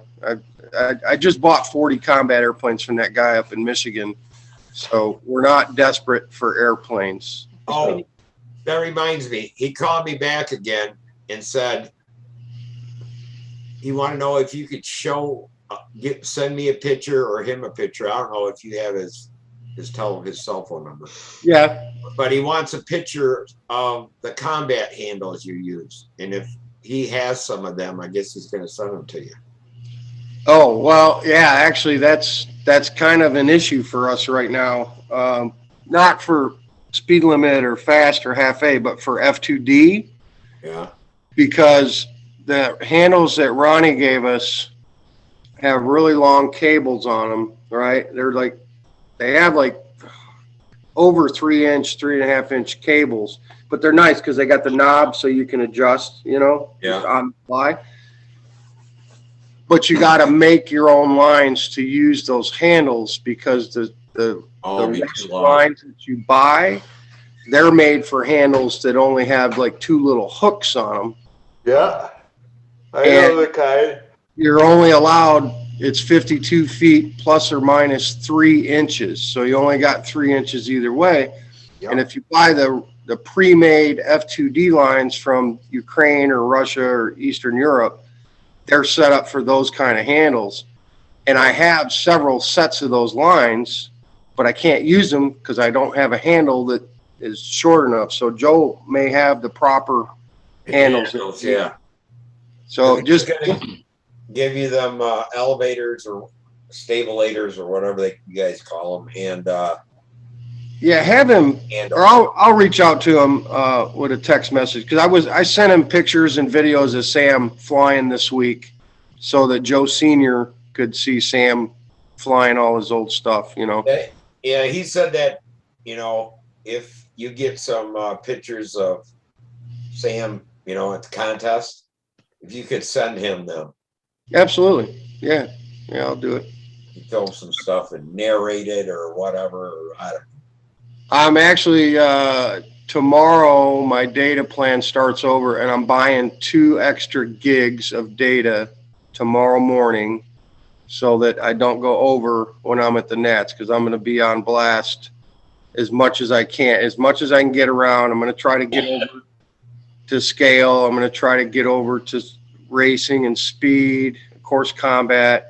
And then I'll be there Tuesday for appearance judging. And when they line up the planes, I'll do a live video on that as well. And then, of course, a Walker Cup Saturday. But I'll try. He was down in the basement, which he shouldn't have been, because when I went over there, I had to help him down. And his son doesn't want him, going down the stairs unless somebody's around or whatever. And then I walk, behind him up the stairs just in case he loses his balance. But he was down there digging into combat stuff today, and he called me, looking for handles and all this. And I'm like, I thought you weren't supposed to be down there. He says, I was bored. Does he still have, did you get that stiletto from him, that Bob McDonald stiletto? You should have taken a picture of that so we can show it to the guys. I got pictures to bring. It's not a stiletto. It's called something else. Oh. I can go get my phone and I thought it was a get the name of it. But Bob McDonald built it, and boy, it's a beautiful plane. And the guy only wants what's he want for it? $300, $350? Motor, the whole works. Gorgeous classic stunner. Yeah, it's. And I think he paid like $700-800 for that thing. I'm sure he did. Yeah, beautiful plane. One of you guys should buy it. That's what he said. He goes, "Why don't you buy it, Steve?" I'm like, I may not ever be good enough to fly it. That's the only problem. Probably easy to fly. Yeah, but I crash a lot. So were you talking to Joe Senior or Joe Junior about handles? Senior. Okay, all right. Yeah, he was downstairs going through stuff, sorting out handles that I guess he's got different kind of combat handles. Okay, all right. I'll reach out to him. All right. But, yeah, he probably just needs to put them all in a bag and tell me a price, and I'll just buy the whole lot from them, if they're the right stuff. Because that's actually something I was going to try to hunt down this week at the Nats and figure out what everybody's using these days, because seems like every couple years there's a new iteration of an F2D combat handle, but I know the one thing in common is they got the little dial on them. Yeah. Everybody likes the dial where you can just twist it and it lengthens or shortens line. Hey, Mike, do you I ever would- use, oh, sorry, go ahead. I'm sorry, Glenn. That's I all was right, gonna you go say, ahead. I would just take,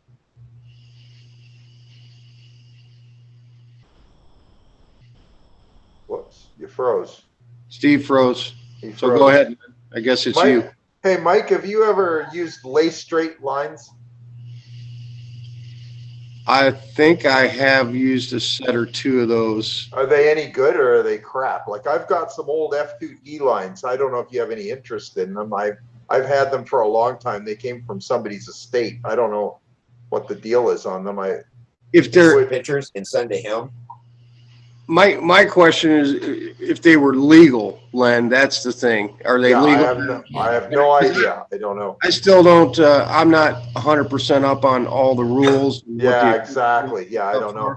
You'd You have know, to find out. but I can tell you this, we can dang sure use them to practice with, Okay, so you know what? I will bring them along with me because I am never going to use them. Absolutely. That'd be great. I'll throw them in. Whatever I got, I'll throw in because I'm not going to use them. And if you guys can make use of them, perfect. Isn't it hard though to transport them? What lines? If they only lay straight and they don't line up. Oh, Jesus Christ, Steve, you're killing me. You just drag them, you stick them out the back window of your pickup. I drag them along the all the way road. there. Straight. Drag them behind the car all the way there. Oh my Yeah, I was goodness. gonna say, just take some pictures, tell him what you want, or or you're gonna have to wait till his son takes pictures and sends to you. Because I took all the pictures yesterday and stuff like that. So You got pictures of the handles and stuff? no, now he didn't have the handles on. I was taking pictures of all of his airplanes and stuff like that. But yeah. And I should have. Then he said something tonight, and I could stop over there in the morning. I don't know how early he gets up though. But he has 12 gallons of brand new fuel. He wants to get 10%. Gee whizzigers. Wow. Yeah, Does he have any control line stunt handles, Steve? Huh? Does he have any control line stunt handles? He Not probably for you. does. Not for you West Coast guys, he don't. I'll check. I asked for a 5-ounce tank. He gave me a box with probably 50 to 100 tanks in it. Holy crap. And that was only one of 3. Gee. So I'm bringing them tomorrow, and he gave me 2 monocoat irons to sell because you can't buy them anymore. No, you can't. I bought one at Brodax. They had them. Oh, did they? Yeah. They had a few at Brodax. I got one, luckily. What'd you pay for it? I don't know. I can't remember. I think it was around $100. It wasn't cheap. Oh man, and I just sent Denny 2 for nothing? Holy cow. They I weren't was gonna cheap. try I to know get that. $20 for But them. it might have been like $70 or something like that. I It was was a better part of 100. I kind didn't of know if iron was $20 was too much to ask for them, but I guess not. Hey, when you can't get anything, nothing's too much to ask. Yeah. And you know what? This stuff's only going to get rarer the way things are going. My cigarettes. And was it, what kind of handle was, I mean, what kind of iron was that you bought? I'm gonna have to go down and check. Hang on, I'll They're, tell you. Oh, Do you I have? think I sent Denny some Century irons, weren't they, Denny? Yeah, they're Centuries. I think They one got- of them might have been a Black Baron. They got lots of radiuses and cool Yeah, yeah. deals. Yeah, lots of swoops and different kind of angles. Not your standard top flight monocoat iron.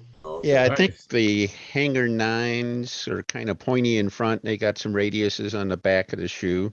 I think that's how that is. The original, the top flights were like that too. Yeah. But, I just, Steve, I need to make another trip up there to Joe's because it was, well, I ran out of money the first time I was up there. I was pretty close to my budget when yeah, I bought all that all the stuff. stuff you bought.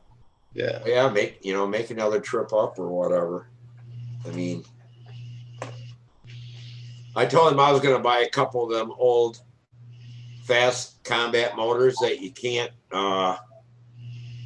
use anymore. That bottom intake like you got. Yeah. Just to have a couple to play around with or something, But Well, I'll tell you what, the 8 I got, so 6 of them, they're screamers, man. I mean, they run like they're Cyclone PC4s is what they are, 15s. One had a bad needle in it, leaky needle, but I've got replacement needles, so I can fix that one.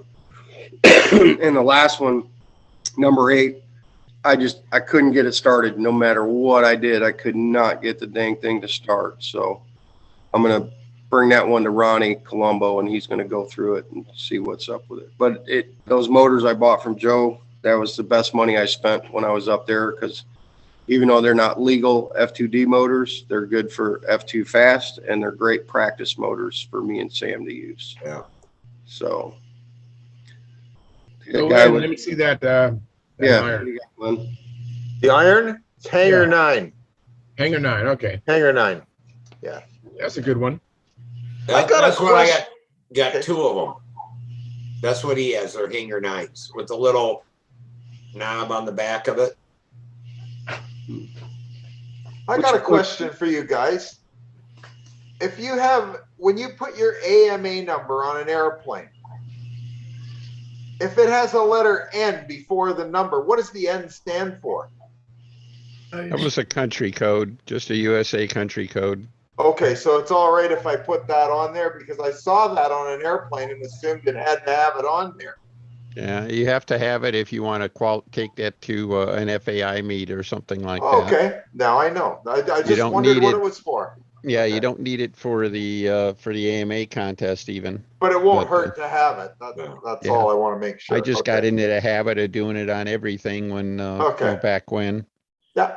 Well, isn't that the any registered full size airplane or whatever starts with N here? I think so. States. And and I just didn't know what it was, because here in Canada we have CF before our number.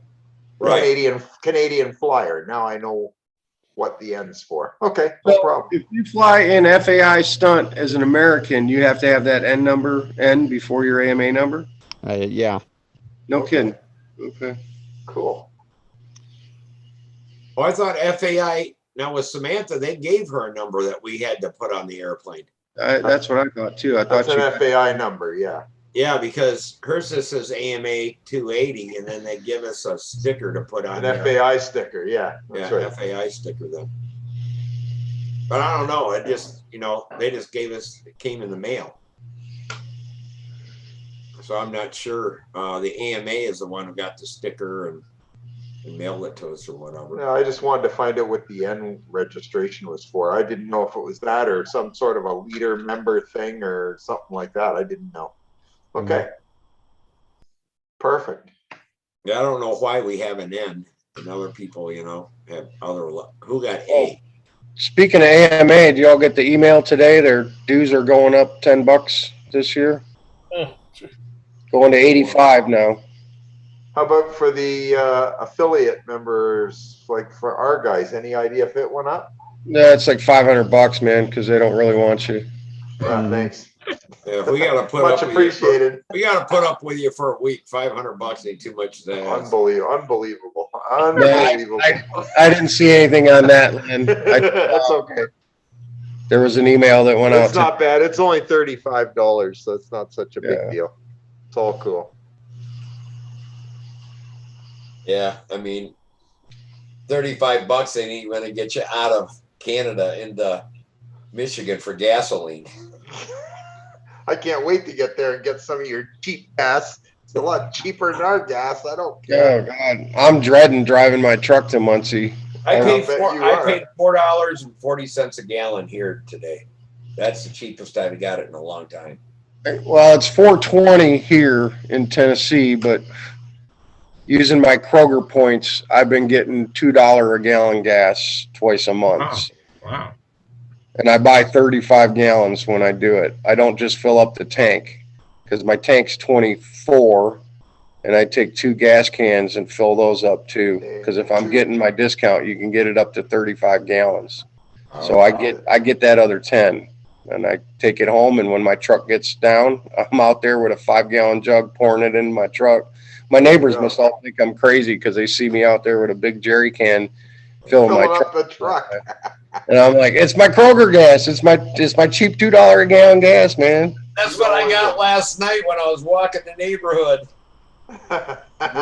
Yeah. And how much do you get, Mike? How much can you get for $2? 35 gallons in one 35 transaction. Gallons. Wow, I'm surprised you're not filling up grocery bags full of it. It was 99 here in Layton. How much? Down to 485 now. I paid $5.60 yesterday. Ouch. We were Ooh, talking. that hurts. We were talking at the gas station. There was a full-size van that pulled up or whatever, and I said, "Damn!" I said, "I wonder if they got to double fill their gas tanks because we had $100 limit on, on fill-ups." Well, back when 2000 was it 5, 6 or whatever, that damn gas went to over $4 a gallon. $100 wouldn't do shit on a 35-gallon tank. Yeah. So we'd have to fill up, go in, they'd rerun the card, and then we could fill our tanks up. Wow. But yeah, it was. But I always. Here comes Philip Bailey. Yeah. Hey, Phil.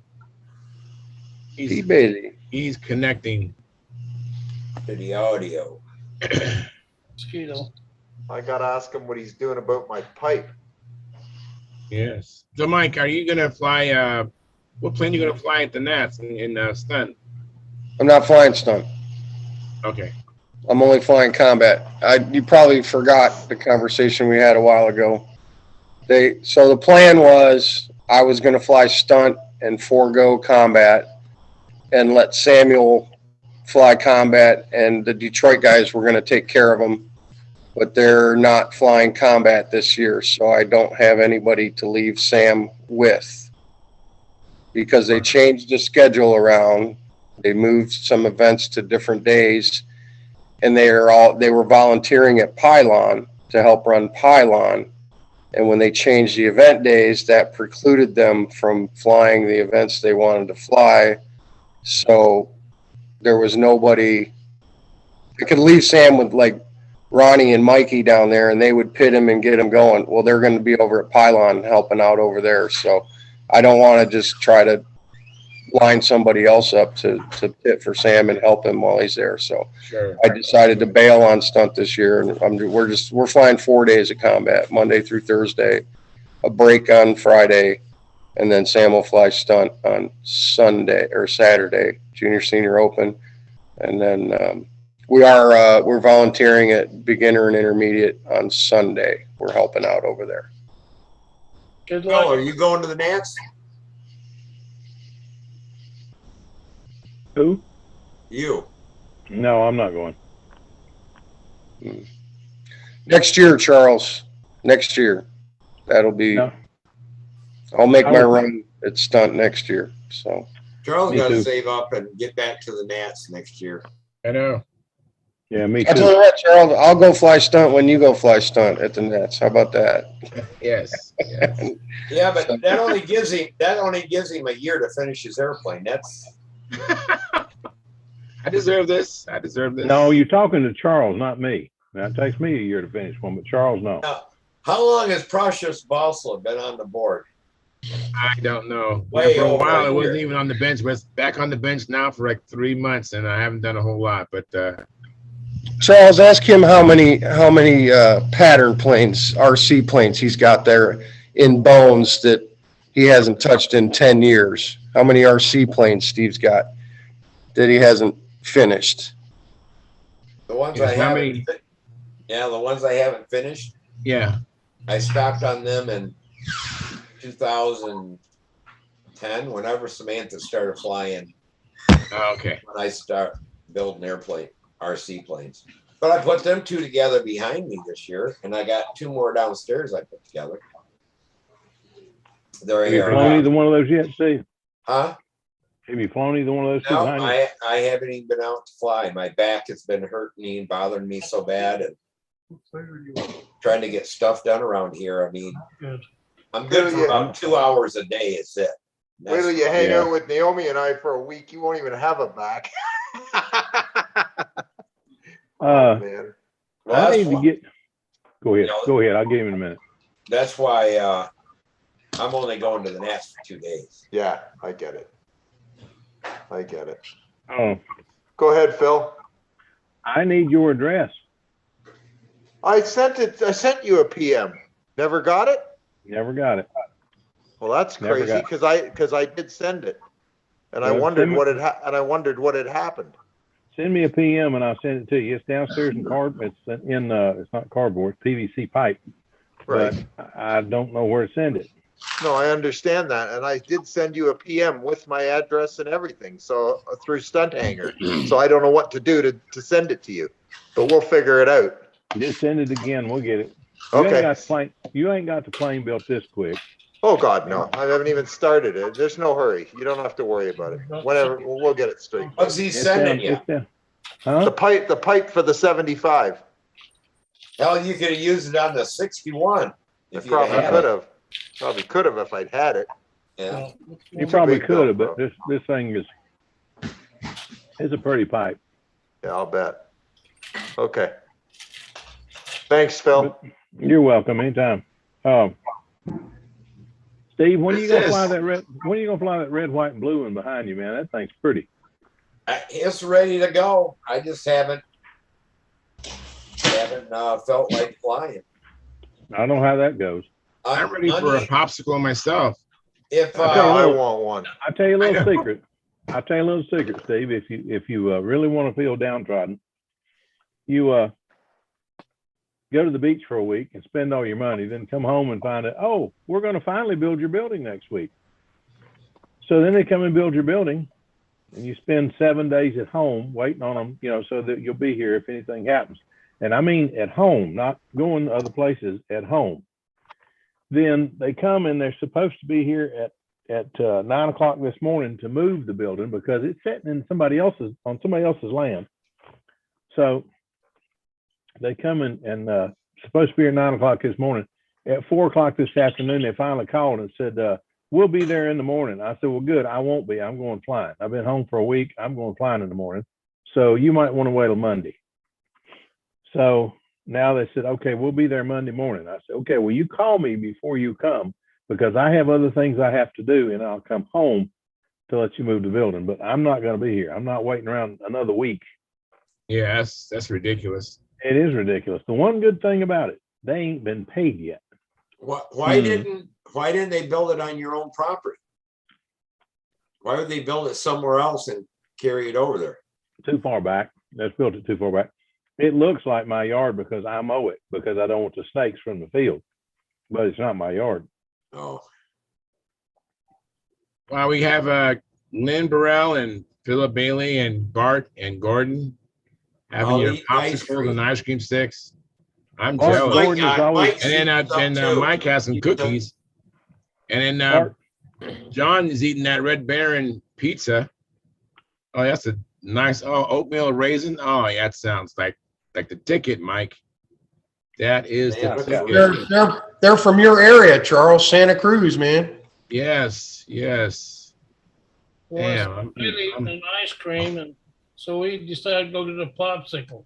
Yeah, I wish I had a popsicle myself. I don't have any popsicles. Yeah, it does look good, don't it? So. It does. I mean, I pretty much polished off my popcorn bag, but well, I get it down to this point, and then the terrorist wants his part. Of course he does. If he don't get it, he lets me know he's not happy. You guys should see this rascal eat ice cream. He don't lick it; he eats it. Hey, any of you, I talked to the doctor, and I got to do some exercising, and he wants me to walk 5 miles a day or bike 10 miles a day or whatever. Can you split that up? I wonder. Yeah, as long as you do it in 20-minute intervals, as long as you stay with it 20 minutes to get your blood, all he's trying to do is get you moving, get your blood pressure up and keep it up for 20 minutes. Well, I decided to ride a bike, and that electric bike I bought only goes for 5 miles. So. Good Lord. You're not riding a bike, you crazy clown. You got to ride the bike. Pedals. I'll be riding it. He didn't say I had to pedal a bike. He said I had to ride it. Those electric bikes do have pedals. Steve, you suck. Hey, I found another way to chart exercise. My phone's got a step counter in it. Mm-hmm. So I just wear it when I fly. All right. And a flight's good for about 1,000 steps. So. All right. Yeah, but the GPS is going to want to know why you kept doing it around in circles. Yeah, you didn't go anywhere. Well, then that afternoon, I kept wearing it while I mowed the lawn. I got 7,000 steps doing that. So. How many steps are you supposed to get in a day? It just says, well, you did more than you did last week, or you didn't do it as well as you did yesterday. Yeah, I had to shut that off on my phone, Dennis, because it kept calling 911. Oh my God. Lenny, 10,000 steps is what all the ladies go for. All right, 10,000 steps. My wife did that stuff, and that's like the thing. 10,000 steps a day is what. And you know what? I bet I easily get that when I go push grocery carts for 5 hours. I'll bet. Yeah. No problem. I'll tell you what. I'll tell you one worse than that. We went to the racetrack to the car parts sale. And I got back and the numbers looked ridiculous. So I asked my wife to convert it for me. Each one of my steps they figured out is 2.5 feet. Give or take an inch. But anyway, they figured it out. They figured I'd had walked 15 miles. I said, no wonder I'm so darn tired, because I was ready to drop time I got home. Hey guys, I have a question regarding mile aviation on the chat.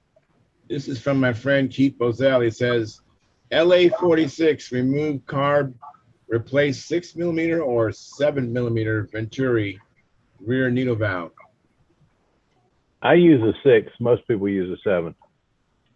Get rid of that remote. Get rid of that rear needle valve. Yeah, I agree. Rear needle valve. So I agree.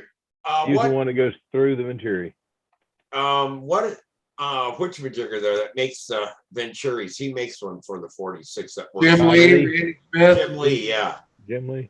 And I'm not sure what size that actually is. 280. Oh, it's 280.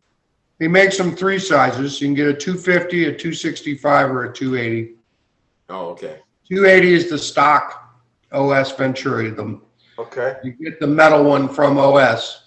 280 is the stock size for the 40. Maybe it's a 265. I know they're going a little bit smaller than what normally comes on it. Yeah, 265 is what we're 40 has a 265, and the 25 has a 250. Yeah. Oh, okay. We run them with the 250, and they run beautiful with that. We run I run the 250 in them too, but that's with a stock OS needle. If you're going to put a thicker needle, then of course you need a bigger Venturi. Yeah, we had to go up for the bigger vent. You're going to put the PA needle in it. You got to put the 280 Venturi in it. That's right. Yeah, exactly. That's it. Mike's got it. You got to compensate. Got to compensate. Now, if you're going to go to the coast, don't worry about changing Venturis and all that. If you're one of those like me that flies sometimes in the mountains, sometimes at the coast, don't worry about changing Venturis and needle valves and all that crap every time you go somewhere. Get you some hose, your wife's hose, or go to a shoe store and get those slip-on footies that the women put on their feet to try on shoes. Right. Put 1 layer of that on there. Just in general, just get used to flying it like that and get used to power. When you go to the coast, put 2 or 3 layers on. It's real simple, and you use O-ring to hold it down, or you can use wire, you can use rubber bands, you can use whatever you want to use.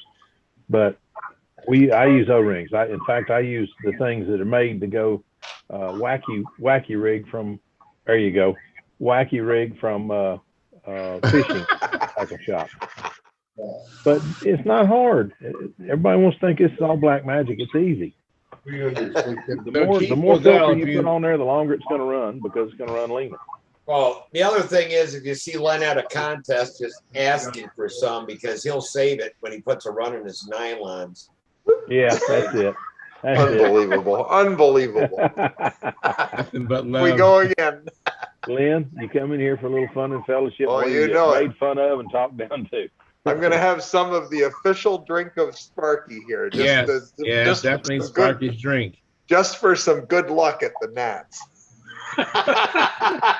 I never drink this stuff, but because it's the night before the Nats, I'm gonna have a little sip. Oh, My Lord. mom, she went out to California when my dad was in the service, and she lived with this lady, my dad's real good friend from the Navy. And she always talked about Dr. Pepper. I want a Dr. Pepper. They went all over in California, you know, they ain't no Dr. Pepper, whatever. Mhm. Well, they went back. They lived in Alabama. My mom and dad lived in Florida at the time. So they went back together. And I don't know, they got, I don't know, Texas or something, but they had Dr. Pepper down south there. My mom said so.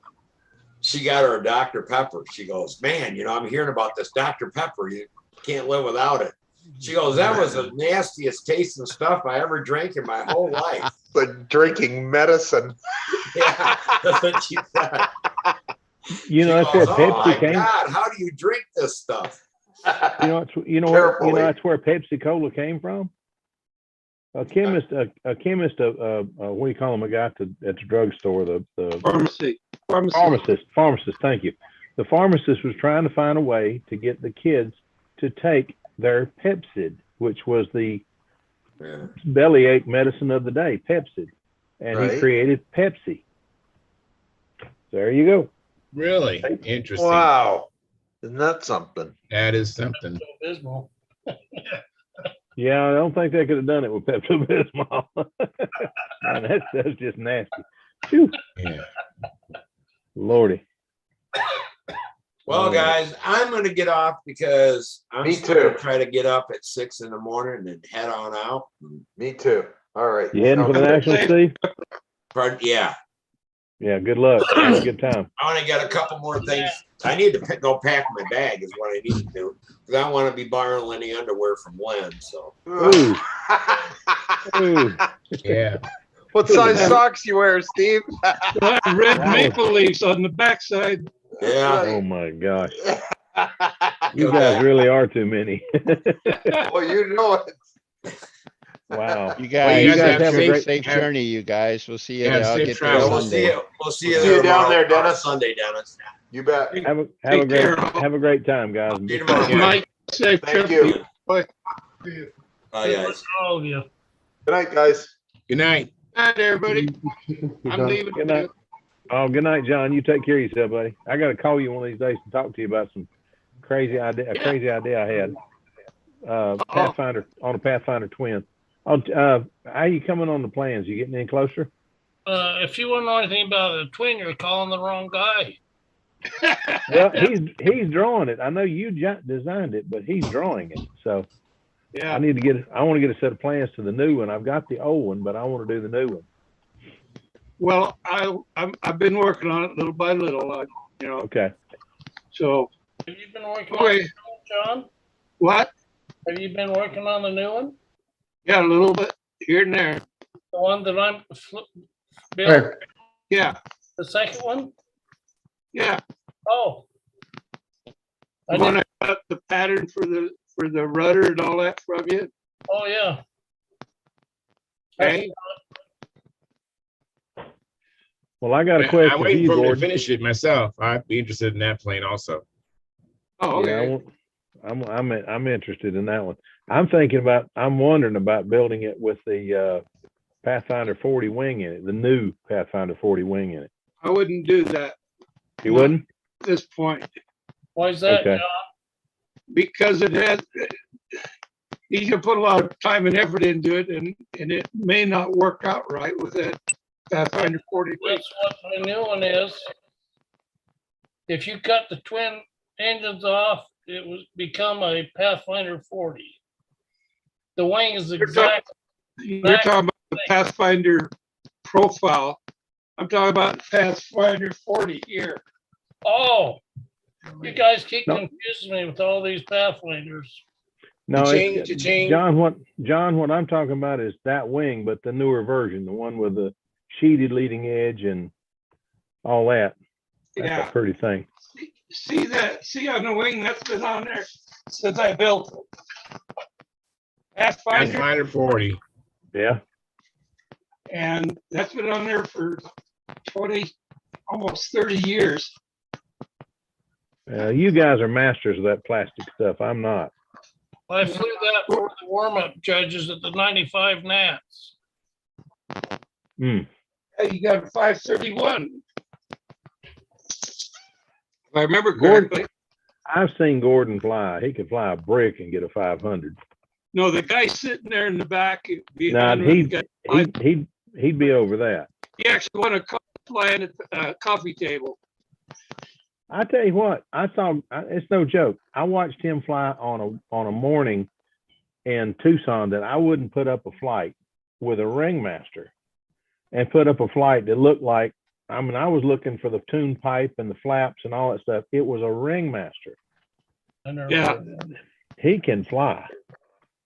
He ain't natural. I rag him, but he ain't natural. That man can fly. Both of Gordon, he and Gordon both. Darn good pilots. Well, all of you, several of you are really good pilots. Dennis ain't nothing to sneeze at. I'm not that good. I'm just a plugger. Well, I'm just a guy that loves the toys, and I go out there and try to help when I can. I'll fly a contest if I get in it. If I don't get in it, what can I do to help put it on?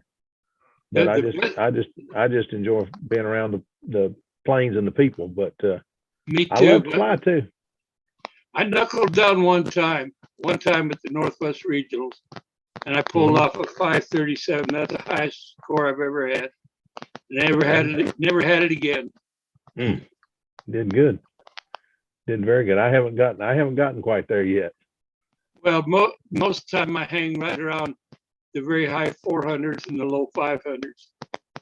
So I'm just one of those that's in the mix. I got a 521 one time, but that's the best I've ever done. And I think that was a halo or something. I don't know, because I couldn't figure out where that came from. Well, I don't know what. I got ready to do that flight, and Gordon and I were at a contest some years before, and we got back to the pits. He said, "John, you knuckled down. You're close enough. You can take this contest, you know." And I just wasn't into that knuckling down. I didn't know how to do it or didn't understand the idea. And so after about 10 years of going to contests with the men, it finally got through to me. And I'm sitting there with a guy who's actually a pretty good flyer today. He outflies the daylights out of me. But he was like 3.5, 4 points ahead of me. And I thought to myself, and Gordon's voice came back into my mind, knuckle down, you can take him. You can take him. And so I really concentrated and knuckled down on that flight, the best flight I ever had. Wow. Luke tried for years to just concentrate. He said, from the time you start that motor, from the time you give the judges a signal until the time the plane stops rolling, you need to be thinking about nothing but flying that airplane and just really concentrate.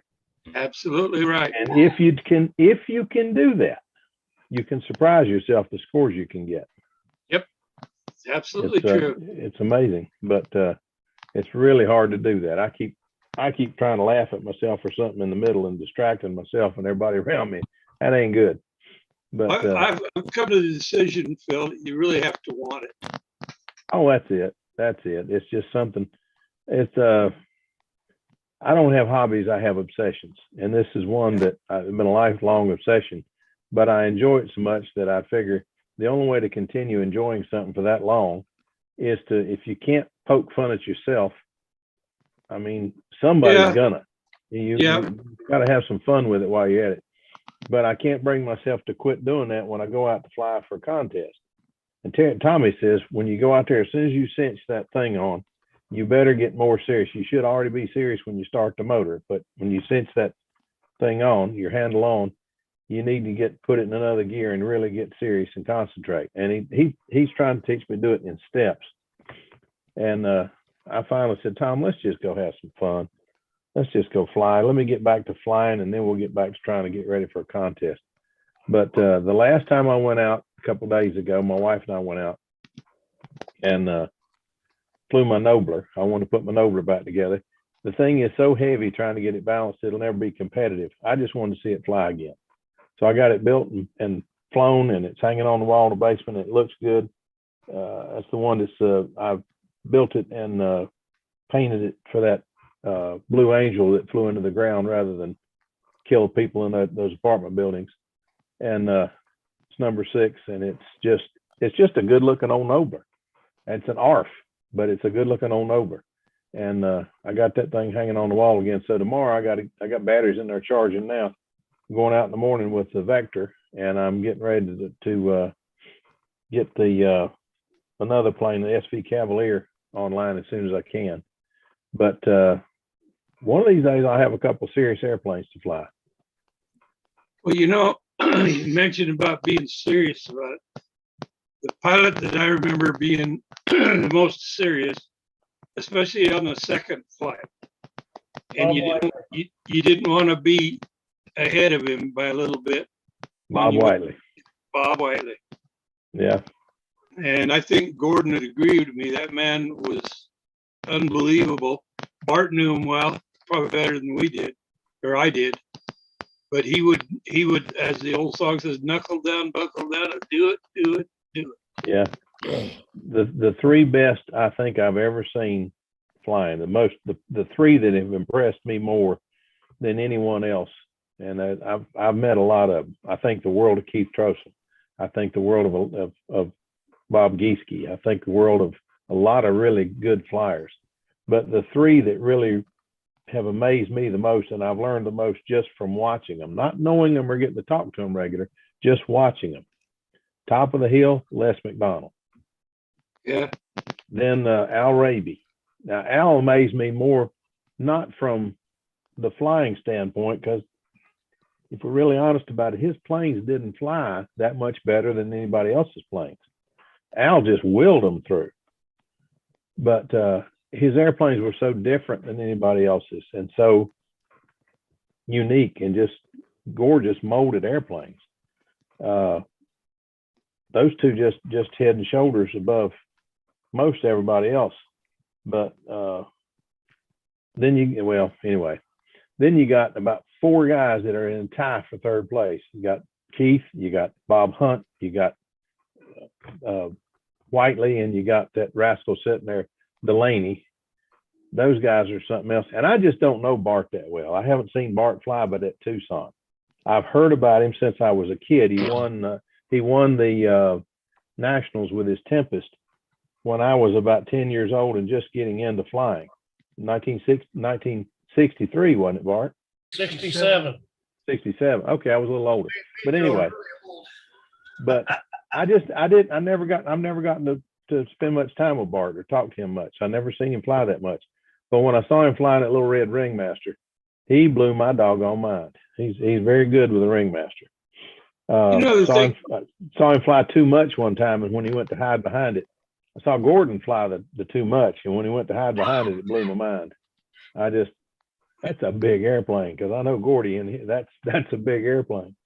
But there's several guys that you meet, and you're awe inspired with these people, and you see how they do, and you see what they do and how they do it. And I can't call his name, but the guy that flew the Olympic, Gialdini. Bob Gialdini. I mean, I saw him fly, and I was used to watching. I'm not going to mention names, but I was used to watching guys that went out there wearing blue jeans and old T-shirts that were oil soaked and old soaked hats and all. And I mean, some really good flyers. I'm not talking about hacks. I'm talking about some really good flyers. And then you see Bob Gialdini come out there, and he's in white pants and a nice shirt. Now, just a class act from the word go. And if you don't learn something from that, there's something wrong with you. Do you remember that he almost always had a attractive young lady launching his airplane? No, I didn't see that. When I saw him fly was at Tucson at the Nationals one time. And he had his wife, if I remember, either his wife or somebody else. But anyway, oftentimes he had a young lady launch his airplane. Nice. Nice. I could have, if I tried to do that, I'd have to get my wife or my daughters to do it.